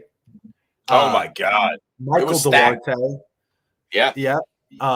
It was Alex. Alex 2 casting kids championships. Dewalski, the Duartes. That thing is stacked. I know. Did you remember Mark Petrasic? He lived up in the townhouses near us. Anyways, I just heard the other day that he passed away, 33, 34 years old. Oh no, what happened? I don't know, man. I just heard he passed away. I had asked somebody who was touchy. I was touch and go. I was like, man, that's terrible. That's terrible. Anyway, yeah, dude, he was in our little fishing clique, dude. We used to fish the neighborhood ponds. We used to carry around a ruler and just be like, most inches, you remember. Golden rule is that you guys carried around, I think. Was The it golden rule. Yeah, the Yes. golden rule or something. Yeah, the golden crazy, rule. man. Freaking love catching bass in ponds, man. I used to fish those same ponds when I was a kid. Amazing. Hey, all right. So Travis, who are your sponsors right now? And I don't want to ask a personal financial question. Are you partnering as a sales guy? Do they give you commission? Are you salaried? Is it one of these things you wear some stickers and make yourself feel like you're cool because you have like stickers on your jersey and you wear your costume to feel like a Bassmaster? I don't wear a costume. Okay. But you used to wear a costume. See, the worst non-smokers are former smokers, and the worst patch pirates are former patch pirates. Patch pirate haters are former patch pirates. Travis, you were one. I was. You're reformed. Fair. Actually, I hate. Talk amongst yourselves. I was reminiscing earlier today. I'm gonna share with you guys something while you talk. I can go ahead. Just leave your clothes on. He's taking his clothes off. Turn off the stream. Oh, you were about to say you hate something. No. It was just the just like there's certain individuals that want sponsorship, and I think they literally just want to wear patches on a jersey and say they're sponsored, and they get discounts and crap, and it's just like. But you know what? What's wrong with that? Nothing. You know why there's nothing wrong? Because people want to belong to something. Oh man, that's deep. See, that's deep. That's all it is, man. That's all. So people don't need to be hating on people that want to belong to something. That's what made your brand, Dream Catchers. This was my first jersey. jersey. That's true too. That's true too. I mean, that's what I like going to your shop. I was proud to come out with a Dreamcatcher sticker logo. Oh, and to that's say good. I learned how to catch big bait fish with Austin. Okay, This is my original jersey. Was Triton? Were they paying you? No, nobody was paying me on this thing. Were you a pro?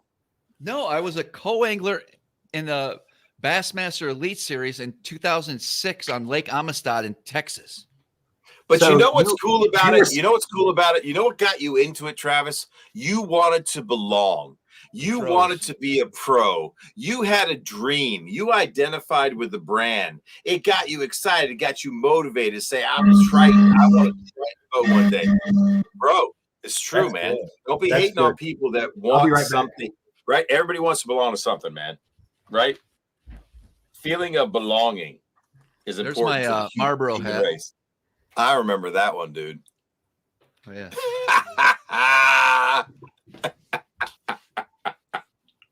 Did you have to wear those like baseball pants at one time? Travis, didn't you have to wear those baseball pants at one time? I did. Yes. We're gonna go. We're gonna reminisce here now. What do you got? I'm trying to find something I saw earlier today. Hey, one time the Mercury team made him wear baseball pants, Austin. He liked that though, because he's like, I got pedicure, I've got a beard, I want to show off my calf muscles on my tights. Pedicure.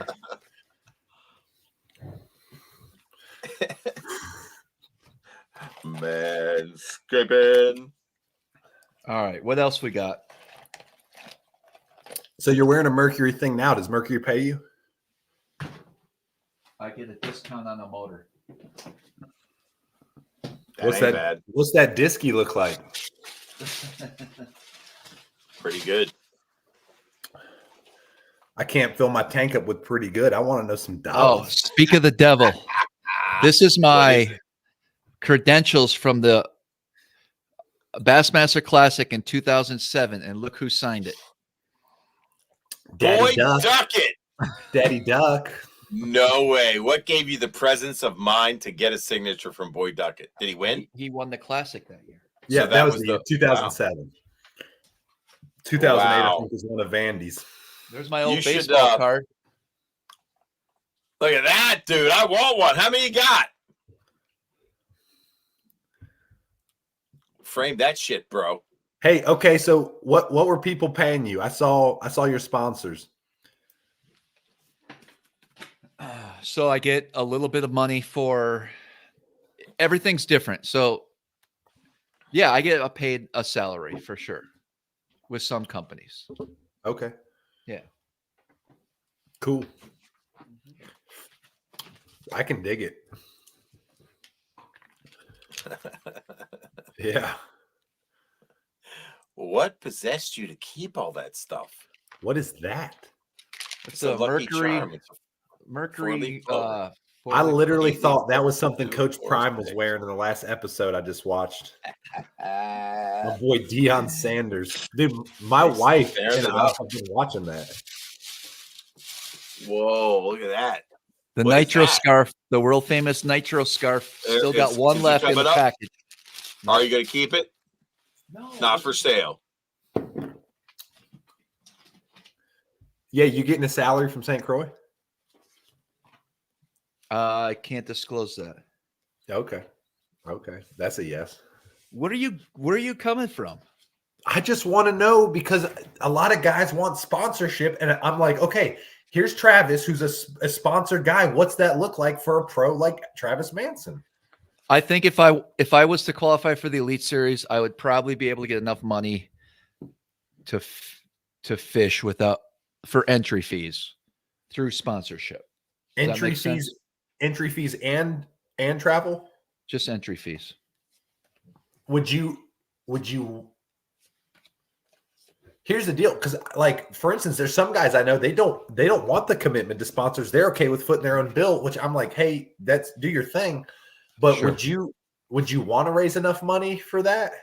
And do you think you provide enough value as an angler to companies to be worth the value dollars they're putting in you? Because everything's a ROI, to be honest. I believe so, but I see a lot of situations where I'm like, really?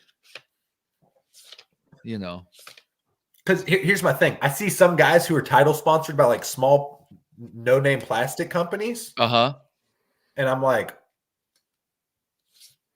I don't know if those small plastic companies, what's a title sponsorship look like? How are some people affording to fish out there? Mommy and daddy's money? Most of them. I mean, gotta be, right? Which is why I think Dream Catchers is such a freaking awesome business for like an Elite Series guy, a traveling guy. Red snapper I caught back in the day. Dude. Holy crap. The young man said, look at that with him. Bring that back. Lose the beard. Yeah. Bring back the bowl cut. Yeah. What year was that, bro? First salmon. Look at that, dude. Hey, hold on. You're from Wisconsin, right? Yes, sir. He is. Okay.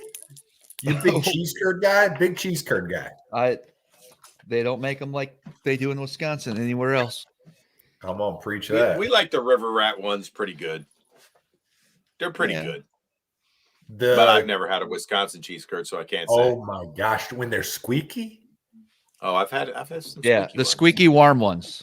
Oh, if they're warm, that would be good. Oh, dude. That's the bomb. Throw that in the microwave. I'm bringing back some river rats next time I come. All right, this is my first 28-inch walleye. Look at that. Look at that focus. Look at that. Nice. This is good stuff, man. I don't know why I'm doing this, but this is great. Oh, this is my first 40-inch northern. Thanks, sponsored son. by Trilene back then. You were. Look at that old Lund I was in. Yeah, buddy. Whose Lund was that? Your dad's? Yeah, ours. Nice. All right. Those are great pictures, man. I love it. This is fun. This is the first raccoon I ever got. Let's go. Big and let's go. Yeah. It's just sad as fuck. I don't know why. Hey, was that a 49ers hat? It was. Dude, were you sponsored by the San Francisco 49ers? Because when you were growing up at that age, you had to have a starter jacket in order to be cool. And I didn't watch football, so I just liked the colors. Right. That sounds like something my grandmother would say. Well, I don't watch football. I just like the colors. Oh my he's into the outdoors, man. That's funny. Dude, are you sponsored by Zen? He should be. Somebody said that, Travis. Samatis. Samatis. What's up, Jamie?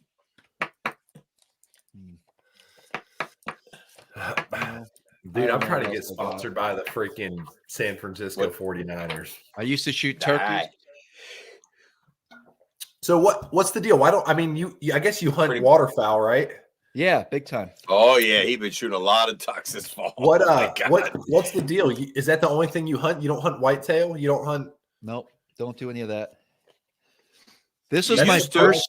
This was my. I was grouse hunting here.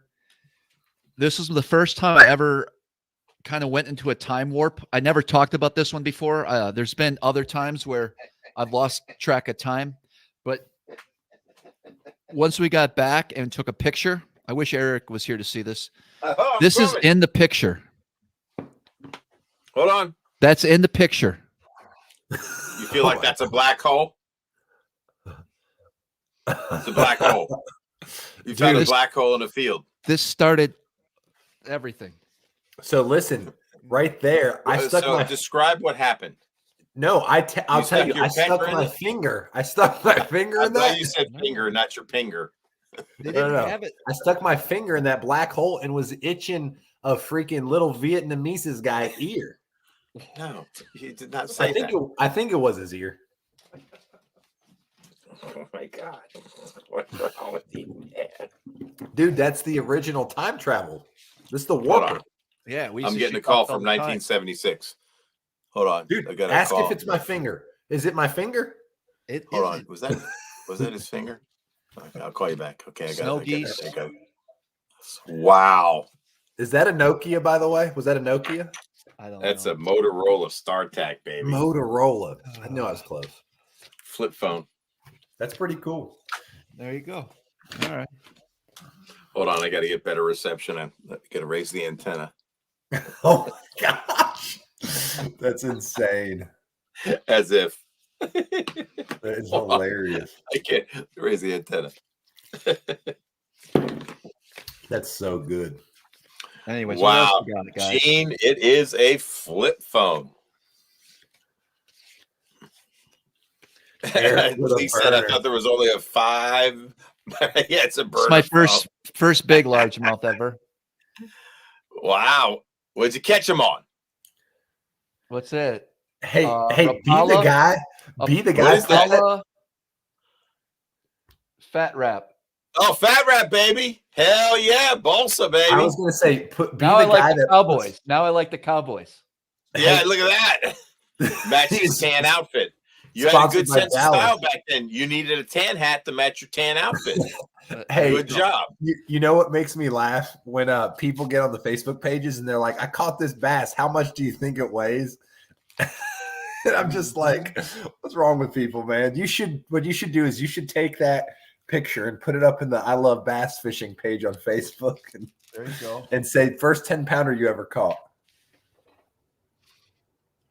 Hey, that's Bill Dance. With Ray Scott. Yep. That's awesome. Fantastic. This is great, man. This is a great little after hours. I'm loving the old memory book here. It's fantastic. You ain't kidding. I would share memories of me as a child, but I had to go to therapy to erase them after I went to a fisherman's basement. Shut up, what is wrong with you, man? I had to get some Men in Black. They You flashed are like this. so freaky deaky, man. What is wrong with you, dude? What is wrong with you? Yeah, I love you, dude. Oh my God. Oh man. So Austin, there's a West Virginia place where they shocked up the state record. It's a trout fishery that is super small and super deep. What bait do I need to be throwing after they stock the trout to have a shot at it? I would throw, honestly, just really hard to go away from you're targeting giant bass. 3 baits I'd have tied on, or 4 baits. 3 baits though. I would do a Huddleston 8-inch ROF, probably 5 or 10 or 12. I think it's 12. 12. I would do a Depths 250. Slash, if you had a Hinkle trout. And then the 4th, I would do a Clash 9 crankdown. Sweet. Got it. Those 3. Dude, the Clash 9, I still can't get over how amazing that bait is. The reason why it's so good is, you know how many big bass? What are you holding, dude? What's in your hand? Dude, are those chops? Yes. Cowboy moment.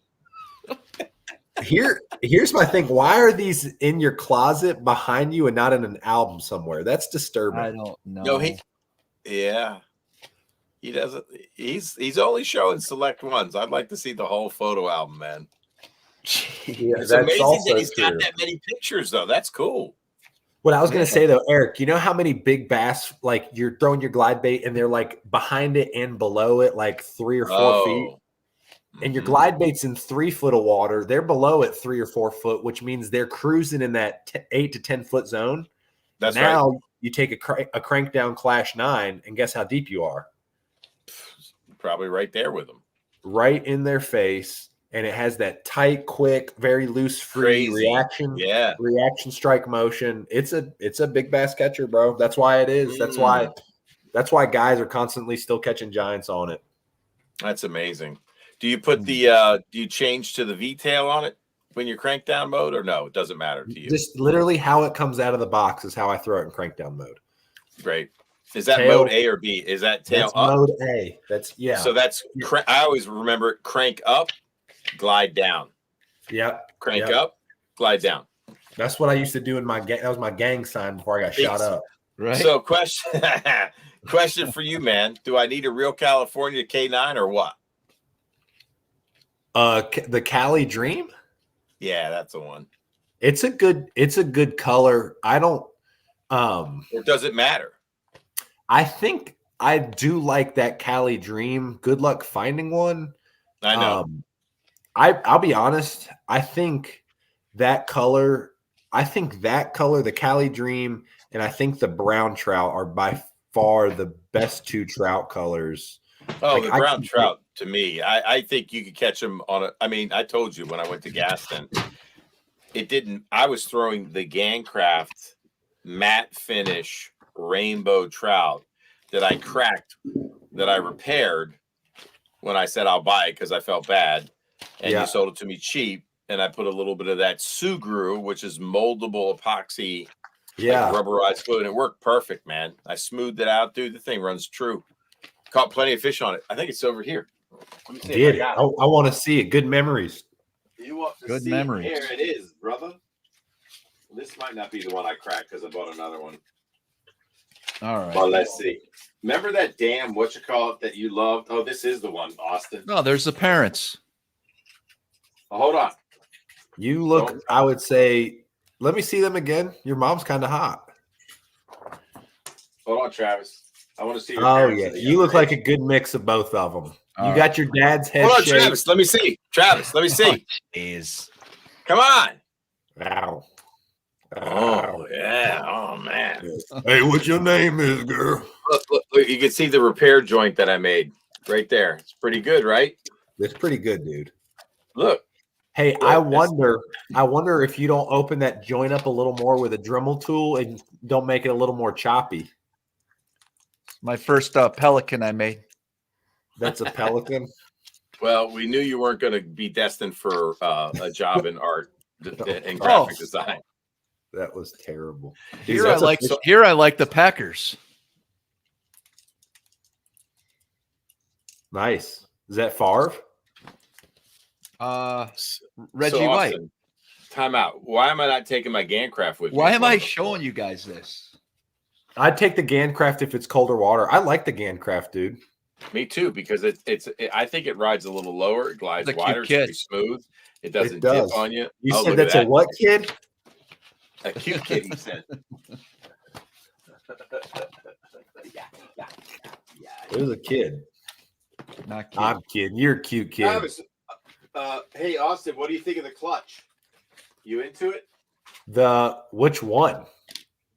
The clutch 2.0 or the 1.0? There's only 2 versions. Are you talking about the darter? Yeah, the clutch starter. Oh, because I was like, they got the OG, they got the boss. Dude. Okay. I'm just telling you right now. Just tell me straight up. The darter's dumb. Why? Can you read that? Hold on. Was rig. All we see is the word rig. Travis Manson, 21, Wisconsin, high school graduate, was a contestant on The Price is Right? Right. Get the hell out. With Bob Barker? Yeah. How did you get on The Price is Right? That's the coolest thing of the show tonight. I want to know. Nah. Totally. What are you going to say? Why, Austin? Size profile, it is like the perfect size of a mature blueback herring. It's with that, like the problem you get with most glide baits is they're too tall. So when they strike the body, the hook is lower. So they'll strike the body and the hook's here. Well, when the bait's that big, which is my wife's favorite 2 fingers, the hook is right here. And when they inhale the bait, they get hooked. So you like the clutch darter? The darter, I always have one on the front deck of my boat. Always. Do you like what flavor? Do you like just straight up not finished bone because they don't sell that, or do you like the foiled baits? Yes, I've had these conversations with Josh. I'm not a big fan of the foil because the foil peels off. I just want it pearl belly. Add some shine to it with like a clear coat, so it still has that shine. Like when the sun hits it, it has a lot of flash. Yeah. Give me a purple back, a green back. I don't really care. You're good to go. Okay, gotcha. Yep. All right, interesting. Very interesting. You done pretty good on the herring lakes. Have you not seen any of the darter videos? I have. Do you like the OG or do you like the second version that has a little thicker tail? You're gonna call me crazy. I have never fished the OG. Okay. I have fished a KGB. Wasn't a big fan of it.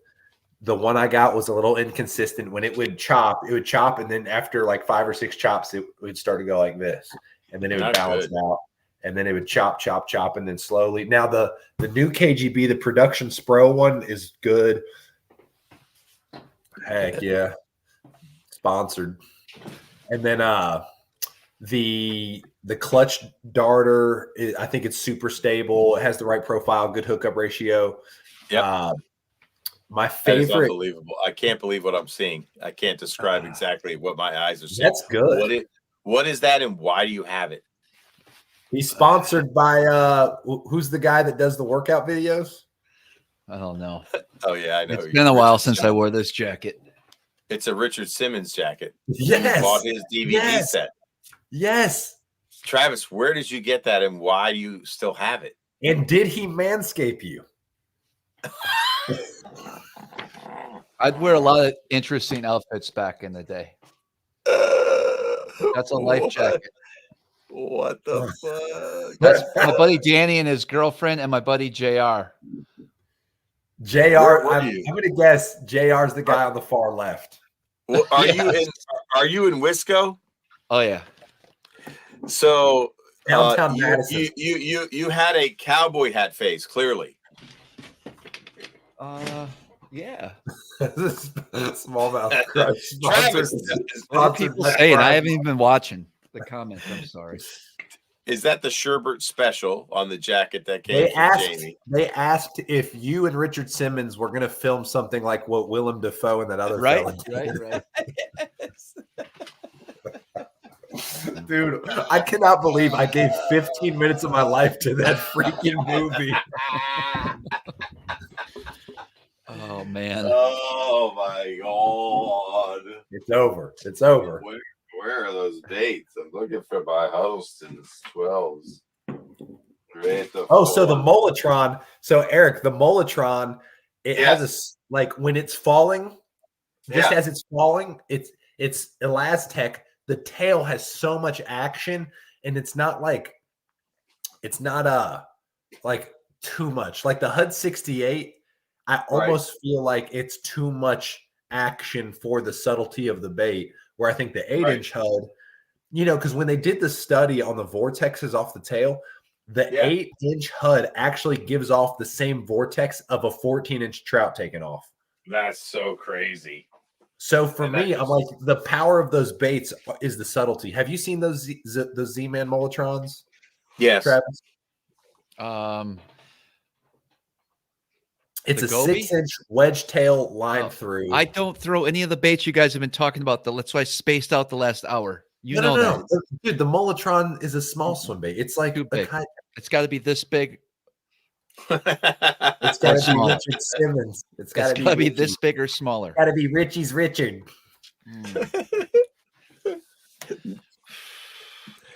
This has been unbelievable. Who knew that this was going to go that way? I don't know. Walk down memory lane. Travis wearing a jacket that I still don't understand. Do you think, honestly, do you think you are burning calories right now just wearing that jacket? I don't. I literally feel like you probably just started doing cardio, even though you're not moving that much when you put that jacket on. I know. Isn't that crazy? Yeah. I should wear this out sometime. I wish you would. Wear it to a weigh-in. Okay, first off, is it actually Jamboree brand? And then two is if you're not going to wear it. It's Reebok. Okay. Second thing is if you don't wear it out in public, can you send it to me so I can wear it in public? I know. Okay. Jamboree brand. When you come and visit me on my 350 acres in Kentucky. Wear that during deer season. All right. No, not during deer season. If you want to, man, listen, I'm all about experiences in the outdoors. If you want to have experience in the outdoors wearing that, it's on you. But I was going to say, we can go out on Cumberland, bro, and just freaking wreck them in our Jamboree outfit. Okay. What are you going to wear, Austin? I don't know, dude. Probably, in the spirit of this. Yeah, how are you going to match that flair? Thank you, Johnny Jenkins. I'll probably wear like an orange construction vest. Okay, that'd be cool. With ripped, cut off jeans. And cowboy Pete boots. said, the more I look at that jacket, the better it gets. Hold on, did he just say something positive? He did. He did. It's kind of grown on me too, Pete. I like it. I'm not kidding. I think it's dope. Dude, you could probably sell that on eBay for big money. I don't know. People are all into that stuff. You don't understand, bro. That had to be one of one. Dude, somebody. It was like the rarest Reebok jacket ever made, and people would pay. Somebody was tripping acid. Somebody was tripping acid. They're like, I got an idea. This is making me really happy. I don't know. Oh, it has a hood? And it's orange. Dude. There you go. When would you wear this? When you were in Wisconsin? Or were you directing air traffic at the airport? It looks like a skydiving suit, kind of. I wore it to a couple country music festivals, I'm sure. I can dig that. With the cowboy hat. Get the cowboy hat. Get the boots. Do you still have the cowboy hat in there? Oh, guaranteed. I got the mug, though. No freaking way. That is so crazy. What? I never took you for a guy that would save these things for memories. Yeah. This is amazing. This shows out. me a new side of you, dude. Time out. Look. These were in a junk drawer. He had a burn pile. He had an epiphany. You guys had a phone call. He kept all of it. It's amazing. I'm I would telling you never thought you would have kept all that stuff, man. How do you feel when you look back on those things? I look at it like every couple years, maybe. What does it do for you? You know what it does for him. It brings back memories.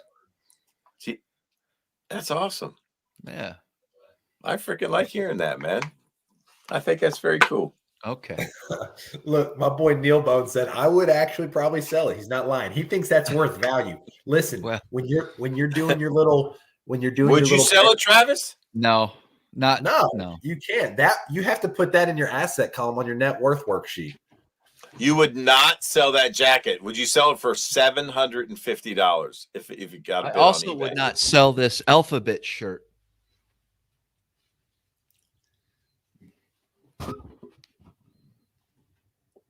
That's hot. I like it.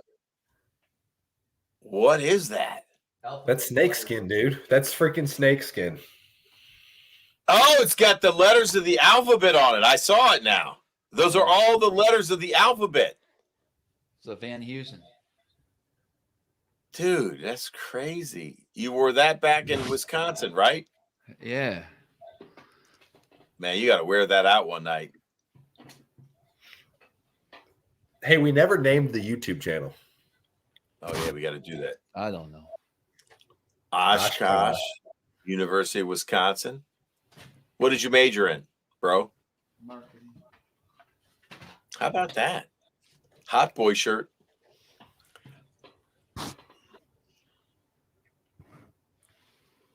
What does that say? Can you read it, Austin? Unrestricted free agent. Abercrombie. Cut off.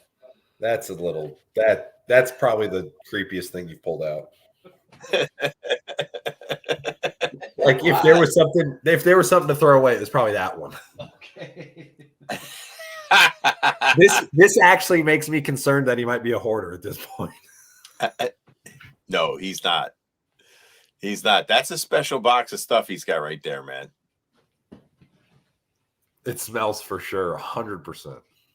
It does. Okay. Walleye, 1999. Yeah. I think I was just conceived. Yeah. Look at that, dude. Uh-huh. Sponsored Yeah. by Budweiser. By Definitely Budweiser. he had some sponsors on that jacket, bro. This is a quote that I got on my second fishing jersey. That means a lot to me. I'm going to let you guys read it. Read it out loud, Eric. All right, if I can read it. Don't ask yourself what the world needs. Straighten it out. Ask yourself what makes you come alive and go do that. Because what the world needs is people who have come alive by Gil. By Gil who? By Gil who? By Gil who? No, let's read. It does matter. Let us read the last name. Yeah, he's getting a Google search immediately. Oh, Barbie? Gil Barbie? Gil Barbie? Did he invent the Barbie doll? Gil Barbie. I like it, man. Okay, do not search Gil Barbie. Okay. Why will be disappointed? I don't know. Yeah. So Clay said Gil Barbie was a Nazi general. Oh my God. Which, listen, I think that was Klaus Barbie, by the way. Oh, but Klaus close. Barbie. I'm pretty sure. Look up. I'm Google searching Klaus Barbie. Do it. Okay. Oh yeah, was a German officer in the SS. Freaking No, he was not. dude. I'm telling you, Klaus Barbie. Can I just show you? Stop it. By the way, good job, Clay. Look at that. Look at that. That's Is that what an I'm OG? That's Dude, I painted that with nail polish. Hey, Crankbait. I painted that with nail polish, Travis. I just spent like $200 in my store today on I'm pretty rock proud crawlers. of that one. Did you Yeah. really? Rock crawlers? Yeah, Steve Clay said I knew it was Barbie. I told you. Yeah, what you guys like rock crawlers? What do you think of rock crawlers? What's your favorite parallel on the bank on a Ozark Lake? What's your favorite bait? OG Wigglewort. The OG What Wigglewort. What depth? That depth, that 8 foot, 8 to 10. I like it. I like the OG. What's the how many OG Wiggies you got? Me? Oh my God. He's got a You lot. got a bunch? You do too, Travis? No, I got 5 or 6. So here's my question. What makes that bait so special? It's in our heads. Okay, No. well, there you go. Not at all. It's in the fish's It's in our mouth. heads. Not at all. Eric also provides a great analysis. So here's my point. My Not at truth all. is not doesn't matter. Let me just show you. It's a in our little bit heads. of Eric, TK Stanley because of the OG Wigglewort. butyrate plastic and the way. Look at that little saucy. Oh, my Right, Eric? God. Look at that little candy red he painted for me. I like that one. Sauced. I like the one you showed before. All of our crawfish down here are green with orange pinchers. Really? OG Wiggies, baby. My boy OG JP Harrell got it. OG Wiggies. Which also used to be my rap name before it was Frost and Austin. It was OG Wiggies. That was a little TK Stanley show right there, bro. That's right. So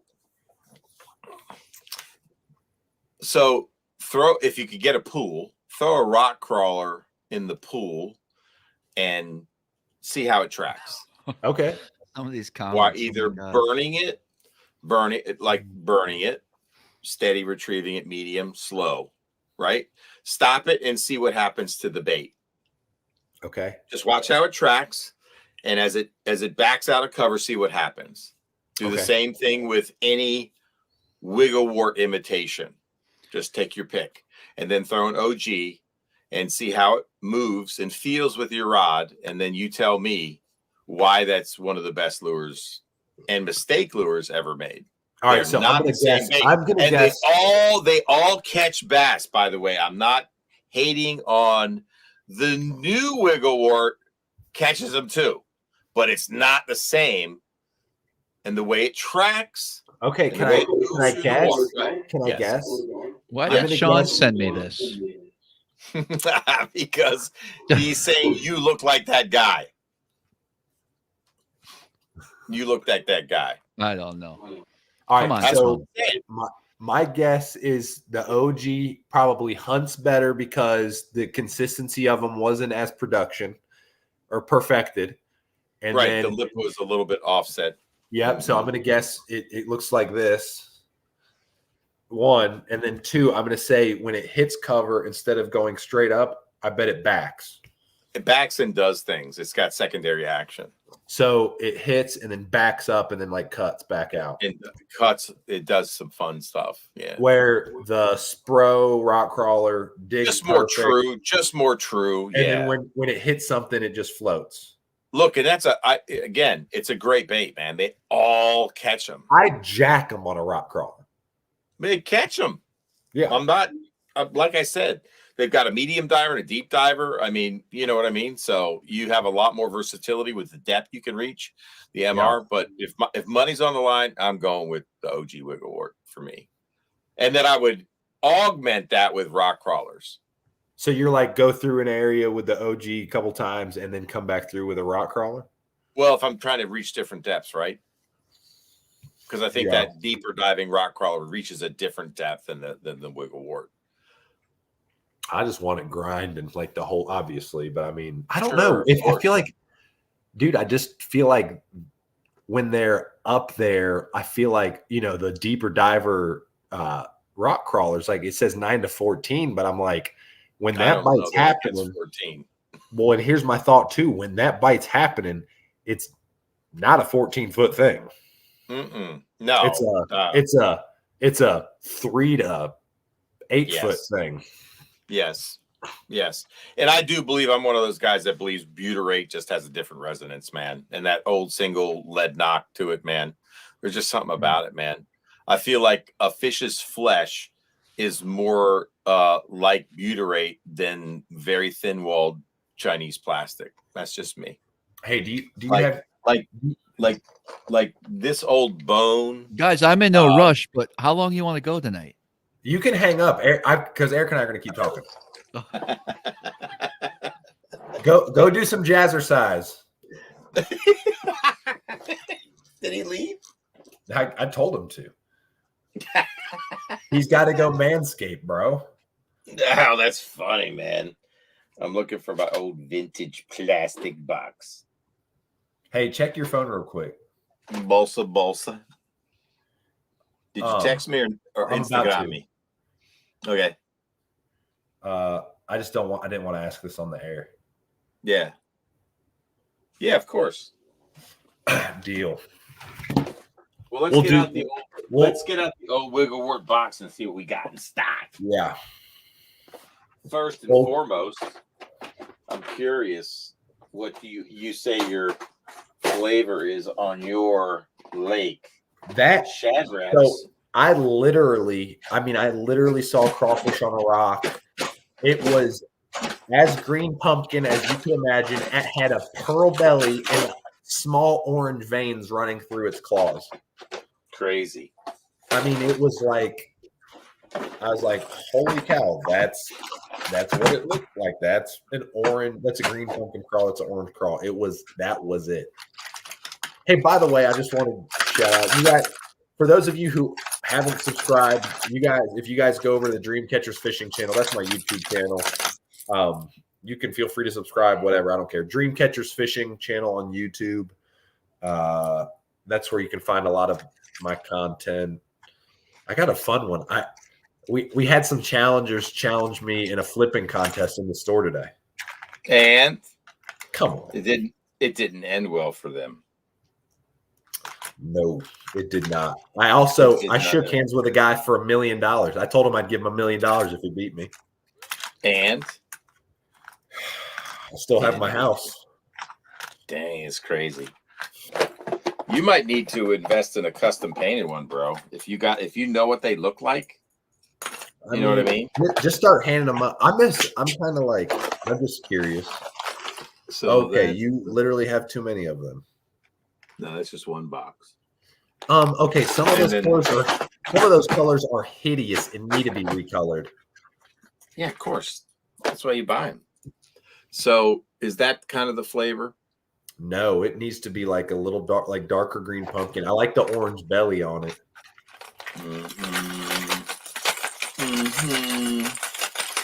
So are you talking about a solid color or transparent? Like the transparent ones? No. I probably have the good ones in my box, bro. That's one of my favorites right there. So imagine that, but with a green pumpkin back. Yeah. Yeah, I don't think I got anything in stock. You need to get some painted.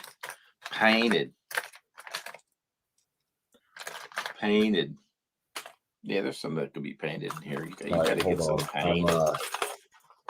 I got to look at my other box because I got a bunch of bone ones.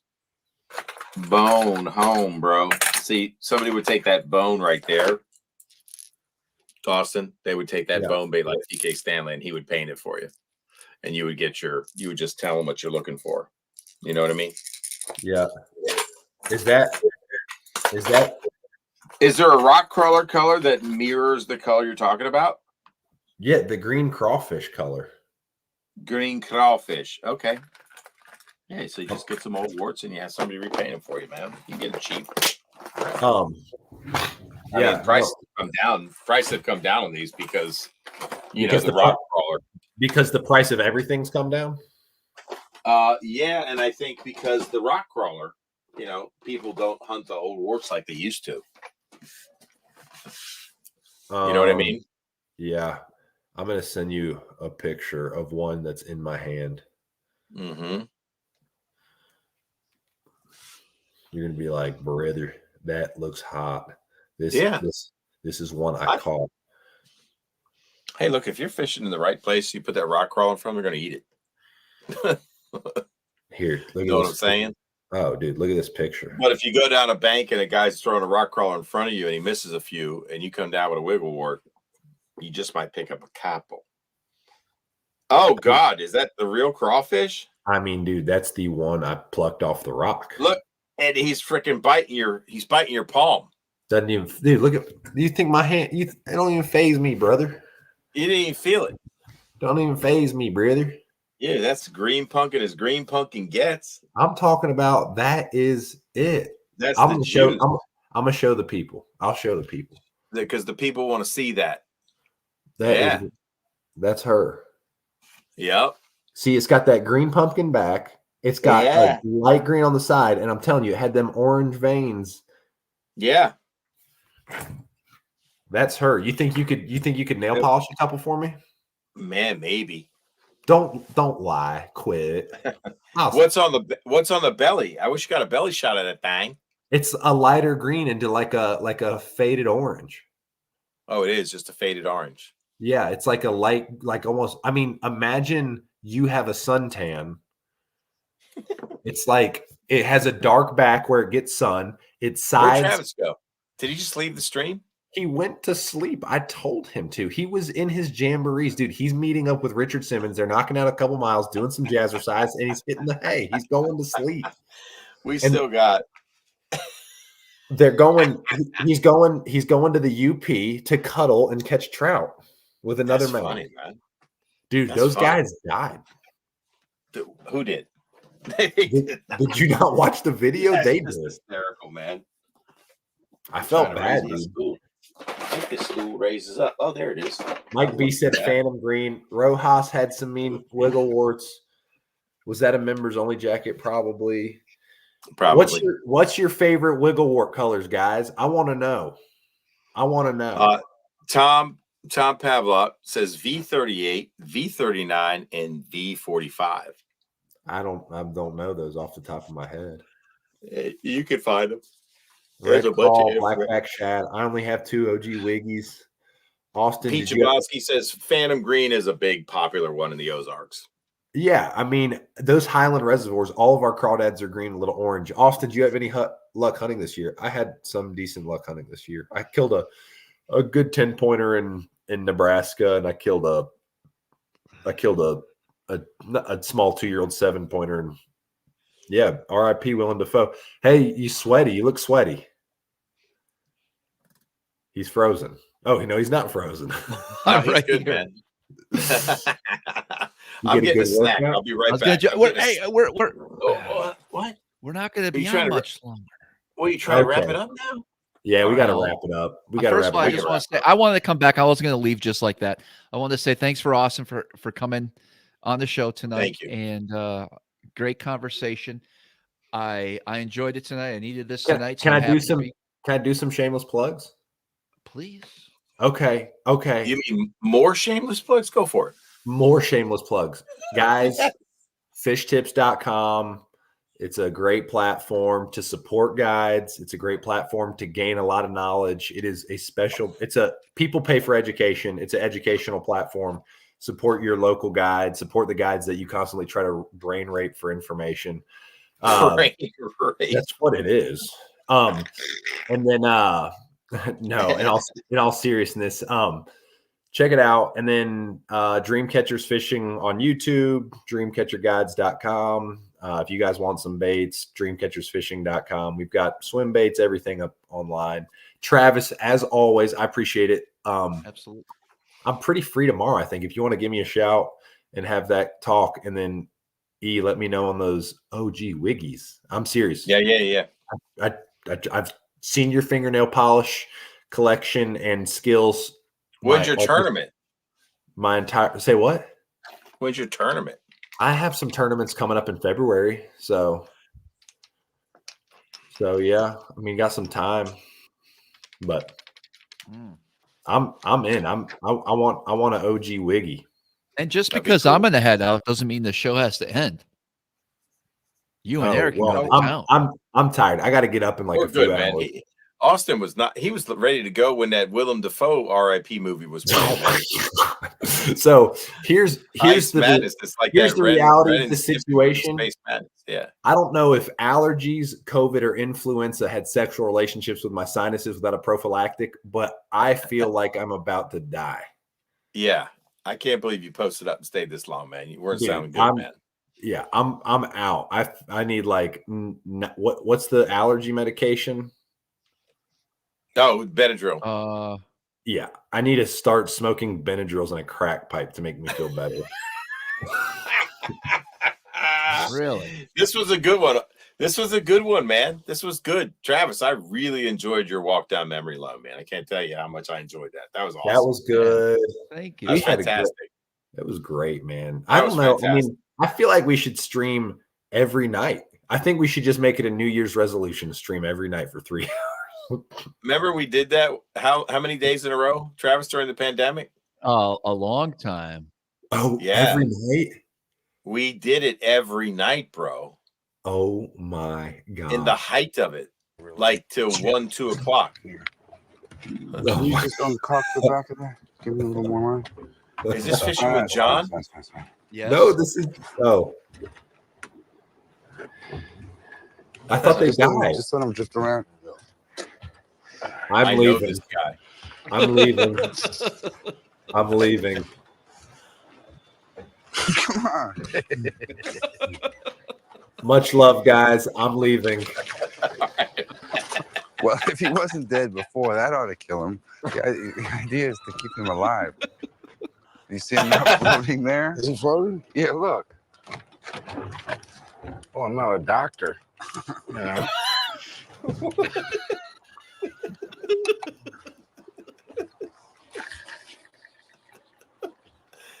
You threw a little squirrel fish out there. Listen to that reel. He's plugging. love the sound of that reel. I gotta ask you something, John. Yeah. Have you ever caught a fish before? You know I've caught a fish before. I've never actually seen you catch a fish.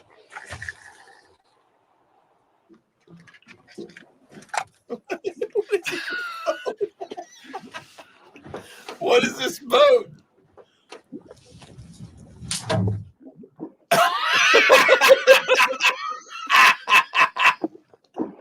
You know, somebody's playing with my line.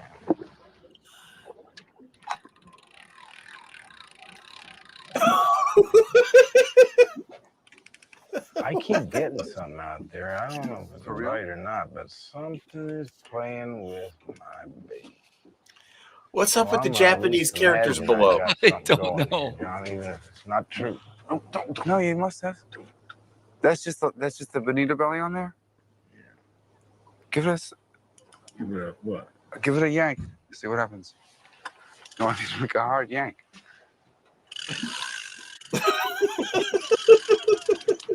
You see that hook set? Yes. Really nothing.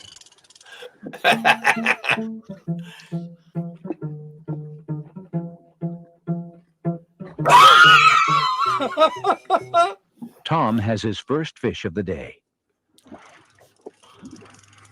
Cool. Oh. Come on, buddy. Come on in the boat.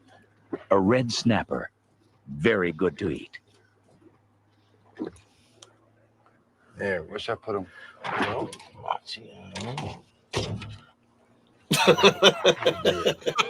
Where's our bucket? Nice rusted boat. We don't want to put him in the cooler. Just let's leave him out. Should I put them in my pants? That's what I've usually done in the past when I've been depressed. It's always, I guess. All right, put him in your pants. There was a time when I was very depressed, and it used to help. It helped me. Put him in your pants. Should I put them in my pants? I'm afraid you're gonna have to. I'm just gonna leave them right in here. Oh my god. Oh, geez. I'm all right. I'm all right with them right there. Let's get baited up and start new. Oh my God. I got a bite. Don't believe them when they say there's no fish out here.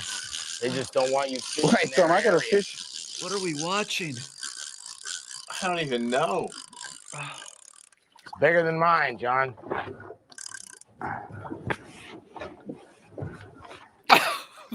God, that's beautiful.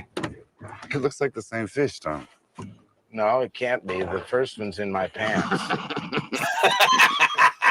You want to put this one in your pants too? I don't want them to fight. They may fight over me. Fight for air? No, just fight for comfort and position. Did you see that? Something big jumped. But for real. I know, I saw it. I'm gonna get baited up. I gotta get back out there. Where's the bait?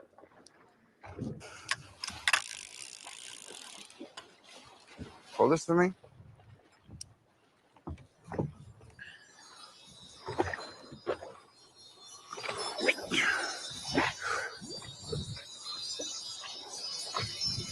Okay, let go of the line and just point it straight that way.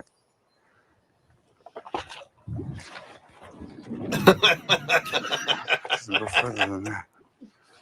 Jeez. Is he still have that red snapper in his pants? That's what fishermen say to each other So as they're biting? passing the night. Are they biting? But it's really true, you know, that they bite, you know, they eat it, they suddenly, you know, you can't catch enough fish. Yeah. And then some days it's just like this. Well, what I'm concerned about here on the boat is when we really start bringing them in, are we going to have enough room up here? We're going to have to move all this gear out of the Out of the way. way. We can put them in the front.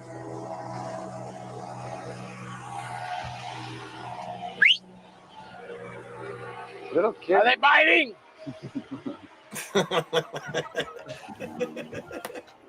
As we're gonna roll up, to somebody on Lake Ontario. Are they biting? No, he's slow. Nice, okay. Are they biting?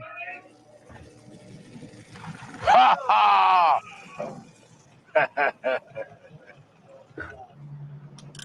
But now there's this whole sort of, catch and release policy. Yeah, I believe in that. Well, I believe in catch, put in your pants, and release. What the? Why?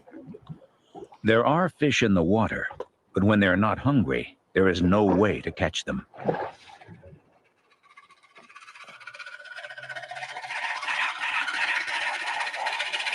You're intrigued by this, A Eric. school of wily barracudas devours the last of their bait. The key to great skin is exfoliating and moisturizing. Am I right? Yeah, it's crazy, dude. You can't look away. Both those guys are actors. One is an artist, and I the other's know. an actor. Yeah. I forget. John something. Look at that, John. He did an HBO special. That was a bite, buddy. See, now I know if I feel a bite, I'm going to know it's really a bite. I'm going back. Nah, he's dead now, boy. He was alive, though, when you dropped him in, for sure? Oh, no question. Really? And it was right there. No question about it.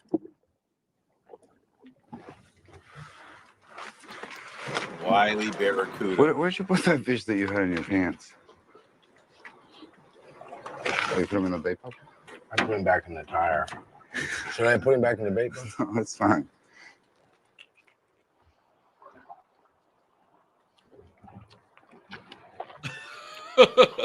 Look, What the fuck are we I think we're better off with lures than we are with bait.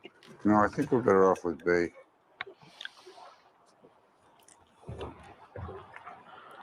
But we're out of bait.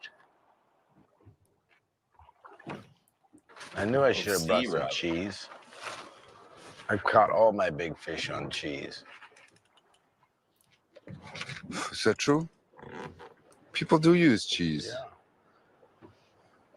How often does a fish get a chance to eat some of the finer cheeses? Doesn't happen. You like a camembert? Or blue cheese. How does it stay on the hook? You wrap it. You can wrap it in a, a little piece of underwear.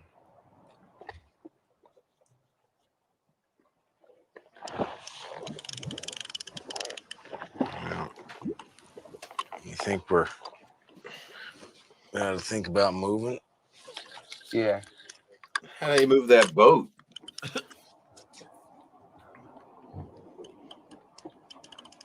Is it Tom Waits? I'm hungry. I don't know. Me too.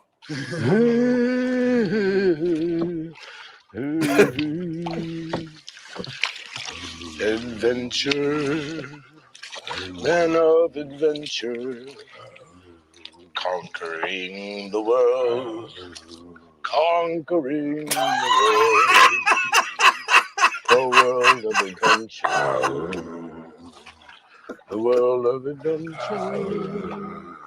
the world of adventure. Our journey begins in a world of adventure.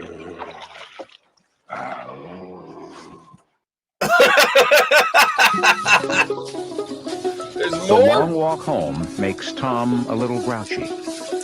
I don't know if I ever let you talk me into doing this. The most absurd thing I've ever done in my life. But I thought you would like it. Well, you were wrong. Ask God to make I come on one side.